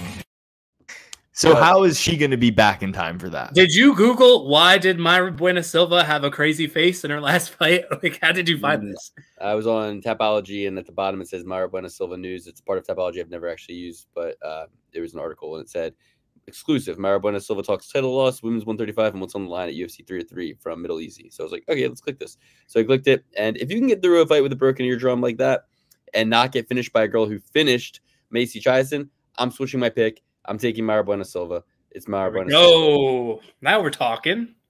Now we're playing smart. Okay, 3 fights left, and they're really good. These are the best fights on the card for me in terms of betting and in terms of watching. I think I know exactly what's going to happen in all of these except one. I'll let you guys figure out which one that is, but it's probably the one my heart's heavily invested in. Listen, Anthony Smith, he's been a friend, a foe. We're back to insufferable fool is now his classification. So I'm going to pick against Anthony Smith here, but you guys know it's just like last week picking against Rob Whittaker. It's just like the fight before picking Michael Page over Ian Gary. I hate some of these guys, and I want to see them lose, and I want to win money on their demise. So Roman Dolidze is somebody I love. He's fun. He's great. I hope he goes in there, handles my problem, beats Anthony Smith, and I can win money on him. I don't see any odds out yet, but I'm assuming Roman Dolidze at short notice will be a little bit of an underdog, or it'll be like a pick 'em. Yeah, that sounds good to me. I like Roman Dolidze here. Something to note, this is at light heavyweight, so Dolidze is moving up. I think that's a good move for him, even though in the past he's kind of struggled at that weight class, but that was at the beginning of his UFC run. He was kind of doing some wackadoo things in the octagon there. I also think the matchup is different from this one. Like, he had that fight with Trevin Giles. Trevin Giles is fast, right? He's, whatever you say about him, he's a quick fighter for the weight class. Going up, I think Dolidze, who was looking slow against Imavov, will look much faster against, an aging light heavyweight Anthony Smith. He's going to have the speed advantage, certainly the power advantage. Smith, the way he's picking up wins is by, Fugazi guillotines. You're not guillotining Roman Dolidze here. He's got way better jiu-jitsu than Anthony Smith. just way more dangerous all around. The big shots are coming to Dolidze's way, as far as him getting credit for them. So I was looking for a way to bet the dog on this one. Obviously, Anthony Smith has spoiled us many a time, but even in this fight, I looked into it. I think it's pretty airtight. Roma Dolidze for the win. Anthony Smith will not ruin our night this time around. No, sir. I love it. Okay, sweet. Alex, what do you think? I wrote down Smith. I think he's going to pick Smith. No, sir. I predict you will pick Smith. Oh, damn. I'm taking Roman Dolidze. I did have Smith at first, but I really did think about it. And I thought, as Dan said, Dolidze will be a little faster in there. Smith is a middleweight washout, so he's like smaller for light heavyweight, and he benefits from being the faster guy at light heavyweight. He's not going to be faster against Dolidze. I think Dolidze throws with worse intentions on the feet than Smith, and if Smith can throw at a high capacity, do a good job throwing a bunch. But do you remember that one fight when he was literally outclassing the dude in the first round and then just absolutely gassed out of his mind and got finished in like the second or third? I forget exactly which one it was, but ever since then I had a sour taste in my mouth. I've taken Anthony Smith since then. I faded him since then. I don't know. Rakic. It might have been Rakic. I don't know. No, Rakic beat his ass the whole time. But I faded him since then. I've taken him since then. I'm going with Dolidze here. Dolidze is a guy who I've never faded, actually, if I really think about it. And I was going to fade him tonight, but Dolidze has been preparing. He's been on a few of the cards as of late, and I think he's just been steady ready. And he is going to be faster. He's younger, and he's going to get the job done. He's going to be better than Anthony Smith in every facet of the game, except for maybe wrestling. Anthony should have done what Jamal Hill did and get the fuck off this card once McGregor wasn't on it anymore, or once his original opponent of wasn't it? No, it wasn't Khalil. It was it doesn't matter. But Olberg. But before that, who was it? That got added, I think, maybe. Either way, Smith should have not been on this card, shouldn't be doing this. But 19 losses, about to get a 20th. Roman Dolidze. Smith is fighting for a lot, though. He thinks he beats Roman Dolidze. He fights Pereira next for the title. That's not true. If he beat Jamal Hill, yeah. Or if he beat Carlos Olberg. You got Ankalaev to get through, who beat Smith. There's just too many other pieces at play. He's listening to Chael Sonnen too much. All right. So trophy certified Roman Dolidze, only the second fighter ever to get trophy certified. We got Joe Pyfer and Roman Dolidze so far. Brian Ortega versus Diego Lopes. I got to run to my phone, grab my phone, and try to bet Diego Lopes already because I feel like this line is going to move. I love Diego Lopes in the spot. South of minus 200. I'm in. I think Movsar Evloev fucks up Brian Ortega at this point. Yair Rodriguez was beating the shit out of Brian before he beat him. You know what I mean? And really, you could say, you're kind of gassed from putting a whooping on him. I don't see how Brian Ortega gets out of this one alive. He took a lot of damage 3 months ago. He's shorter, not as good of a reach, not as good of jiu-jitsu, and will lose to Diego Lopes and bad. Diego Lopes by finish. Luke, I'm glad you said that because that is going to be a big factor in the next fight for me. I'm going to go with Lopes by TKO because, like Luke said, I do think Brian Ortega took some damage from Yair Rodriguez. Whether you see it or not, off his back, Yair Rodriguez is landing hammers. And I don't think Brian Ortega is the type of guy to train without a fight lined up. Where Diego Lopes is a guy to always be training. And you saw that when he fought Movsar Evloev and, came in on 5 days' notice and gave Evloev the fight of his life. And a lot of people think he won that fight. Evloev won that by split decision. I take Lopes by TKO, and I think he's going to be one of these guys who actually finishes Brian Ortega on the feet. I think he's got comparable enough wrestling. You know, this is a 5-rounder, and Brian Ortega has more experience in that. But it says 3x5 on Tapology. I heard this was a 5-rounder. I heard this was a 5-rounder on the streets, but you know, maybe that's incorrect. I heard that on Chael NDC today. So, you know, maybe that's not true. Chael says a lot. So if it is 5 rounds, Ortega, that gives Ortega a little bit of an advantage, but I still don't even give it to Ortega. I think Lopez is just going to be too long, too strong, too big, too young, and is going to be able to divert anything that Ortega wants to do to take it to the ground and also be able to even compete on the ground with him. Don't think he should, but I think he can knock Brian Ortega out when we haven't seen a lot of guys who can knock Brian Ortega out. I think Diego Lopes is going to be the guy to finally crack this coconut. I'm going to take Brian Ortega.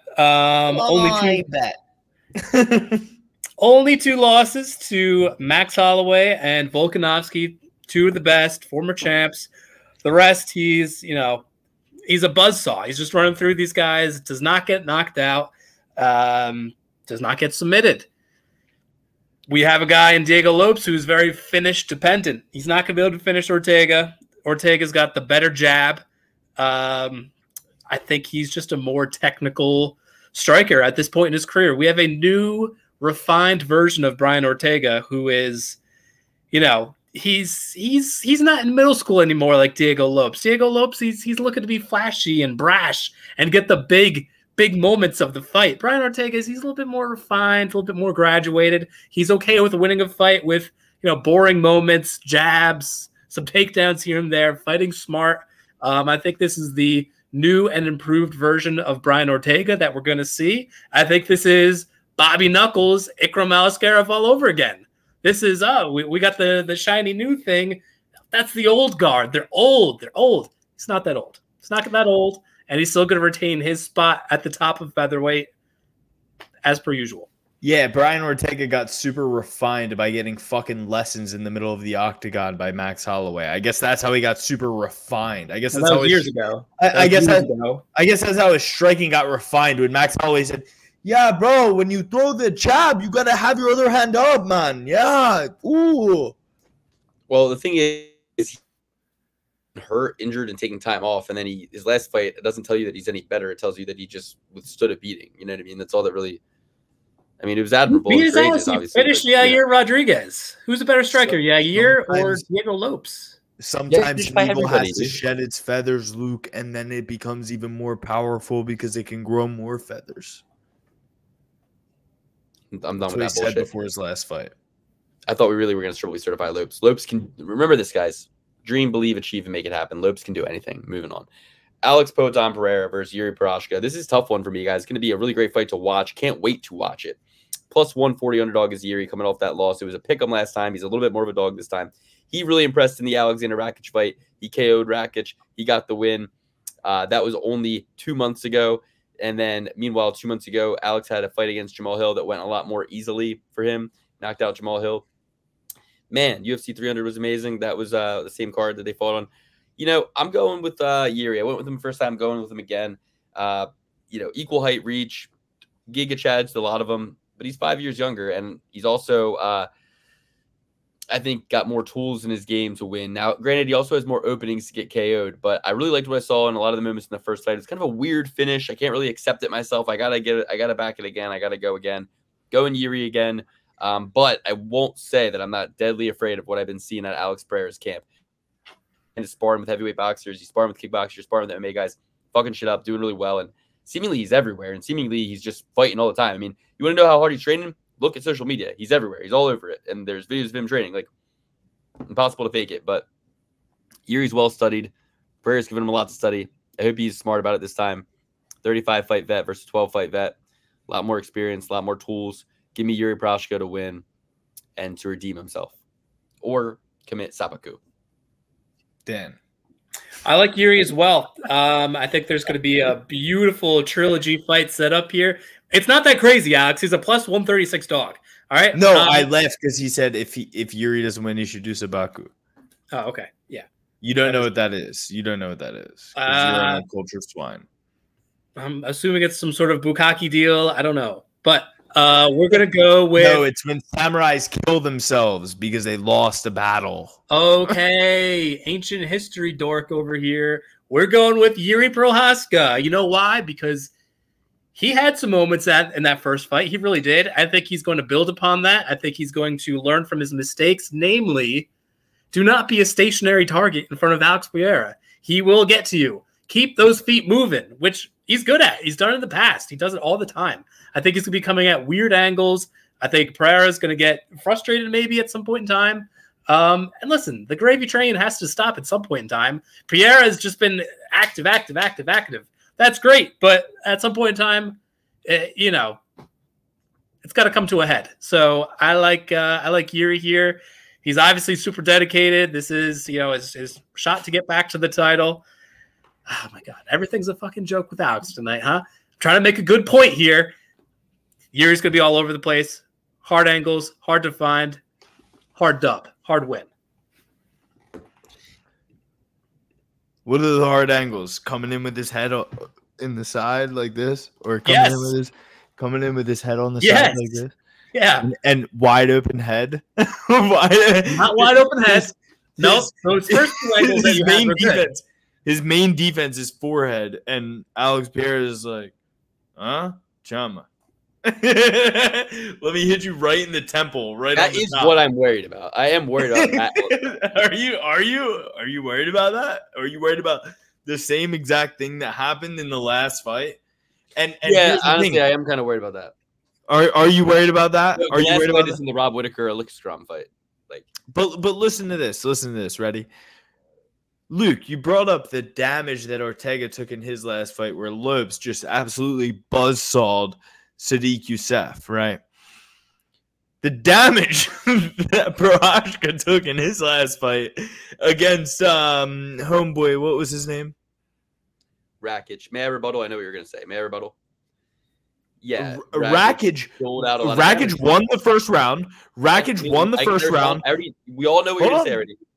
I don't want you to respond yet because I'm on my soliloquy. I'm talking to the crowd. I'm not talking to you. I'm just that was rhetorical, as the kids say. Rakic put a beating on Yuri, rocked him a couple times. Yuri was wobbled a couple times. Yuri lost the first round. Some would say 10-8. Yuri lost that first round. Yuri needed a knockout. Yuri came back with the power. Yuri was getting beat on all facets. He was getting outstruck on the legs, 36-2 or something like that. He was getting outstruck to the body, 40-10 or something of that nature. And all he could do is hunt for the head. And I think Rakic was even outstriking him in that facet as well. I was heavy on Yuri in this fight, so I was very nervous. I was super happy when Yuri got the knockout, but I will say, first Alex Pereira versus Procházka fight, I was super nervous. I had $1,000 on Alex Pereira. $1,000 on Alex Pereira. That's how much Luke wants me to bet in a year. That's how ridiculous this contest is. Can I say that while Alexander Rakic did win round one, landing 36 out of 69 significant strikes to Yuri's 16 out of 38, landing as much as Procházka thrown, doubling him up essentially. Yeah, that's fair enough. He won round one, but he lost round two when Yuri doubled him up by not only volume but landing. He landed 53 to his 22 and threw 80 to his 40. And then he took him down. He landed the one takedown he shot for. And then in round three, he finished him, but he also what am I looking at? That was round one, round two. See if we can trace by round one, round two. It ended in round two, I guess. Yeah. Or round. So, point is, okay. But I feel you. My bigger rebuttal to that whole point that you were making about him having a harder fight with Rakic is that having an easy fight with Jamal Hill is actually it's a good thing we see Pereira out there sparring these heavyweights and going ham because he's got to be ready for a psycho. Procházka doesn't give a fuck about his self-preservation. So get that out of your head. But I can hit you with the same shit. But Luke, I can hit you with the same playbook I hit you with the first time these guys fought, where I can say it was a wild fight. Yuri Procházka. Oh, do you want me to say what I said? Okay, I'll refresh your memory. Take two.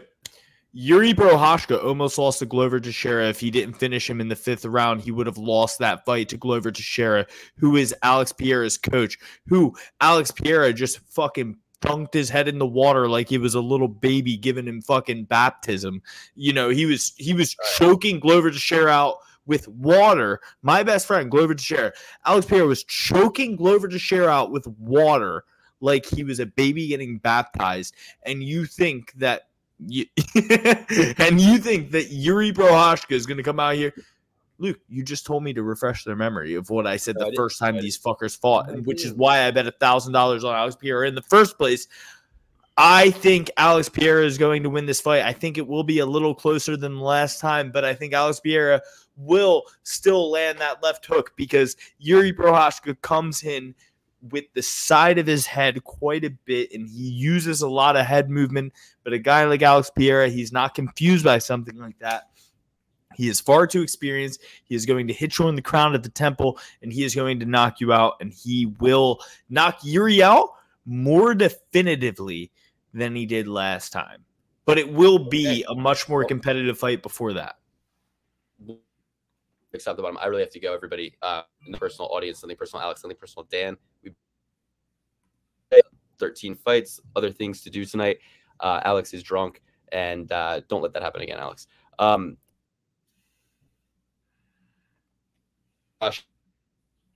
As a Myra Buena Silva, Michael Venom Page, Yo Pfeiffer, Cubs. As I get past Pfeiffer, I'm less and less confident with all these ones. I'm more of a main card guy next week. I'm a main card pay-per-view guy. Going to leave a lot of my bullets in the chamber for the main card. Cub Swanson, John Silva, Giannis Gamori, Jillian Robertson, Martin Boudet, Ray Tsuraya, and Ricky Simone. There's my picks. And they're in the open bet sheet already if you guys need them ran through a little, if you need a list. All right, I'm going to go with Ricky Simone, Ray Tetsuara, Andre Arlovsky, Michelle Waterson-Gomez, Peyton Talbot, Charles Jourdain, Andre Feely, Joe Pfeiffer, Ian Gary, Myra Buena Silva, Roman Dolidze, Brian Ortega, and Yuri Procházka. Yep, your turn. On an island by myself with Pereira yet again. Huh? Oh, I was lagging because of the thing. Okay.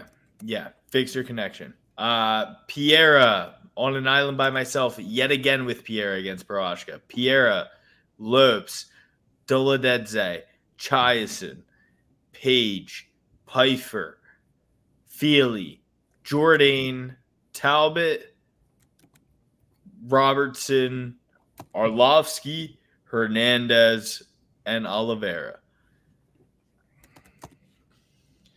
Okay, the two Joel B. Certified picks, Roman Dolidze, Joe Pfeiffer. Honestly, two guys you'd want to have backing you at a bar fight any day of the week. So thank you all for joining the show. UFC 303 this Saturday. We'll be back in the Discord, locked and loaded, betting, having fun, trying to extend the leads, trying to extend the victory. I don't know what I'm going to do yet. Check my open bet sheet as we get going. Alex, Dan, any final words for the people? Check out the Patreon, Perfect Parlay Pursuit. And let's get those 5 members so we can get Miss Maria Agapova. That's it. Yeah. Big backs. Thank you, everybody. Thanks for doing the show. See you next week.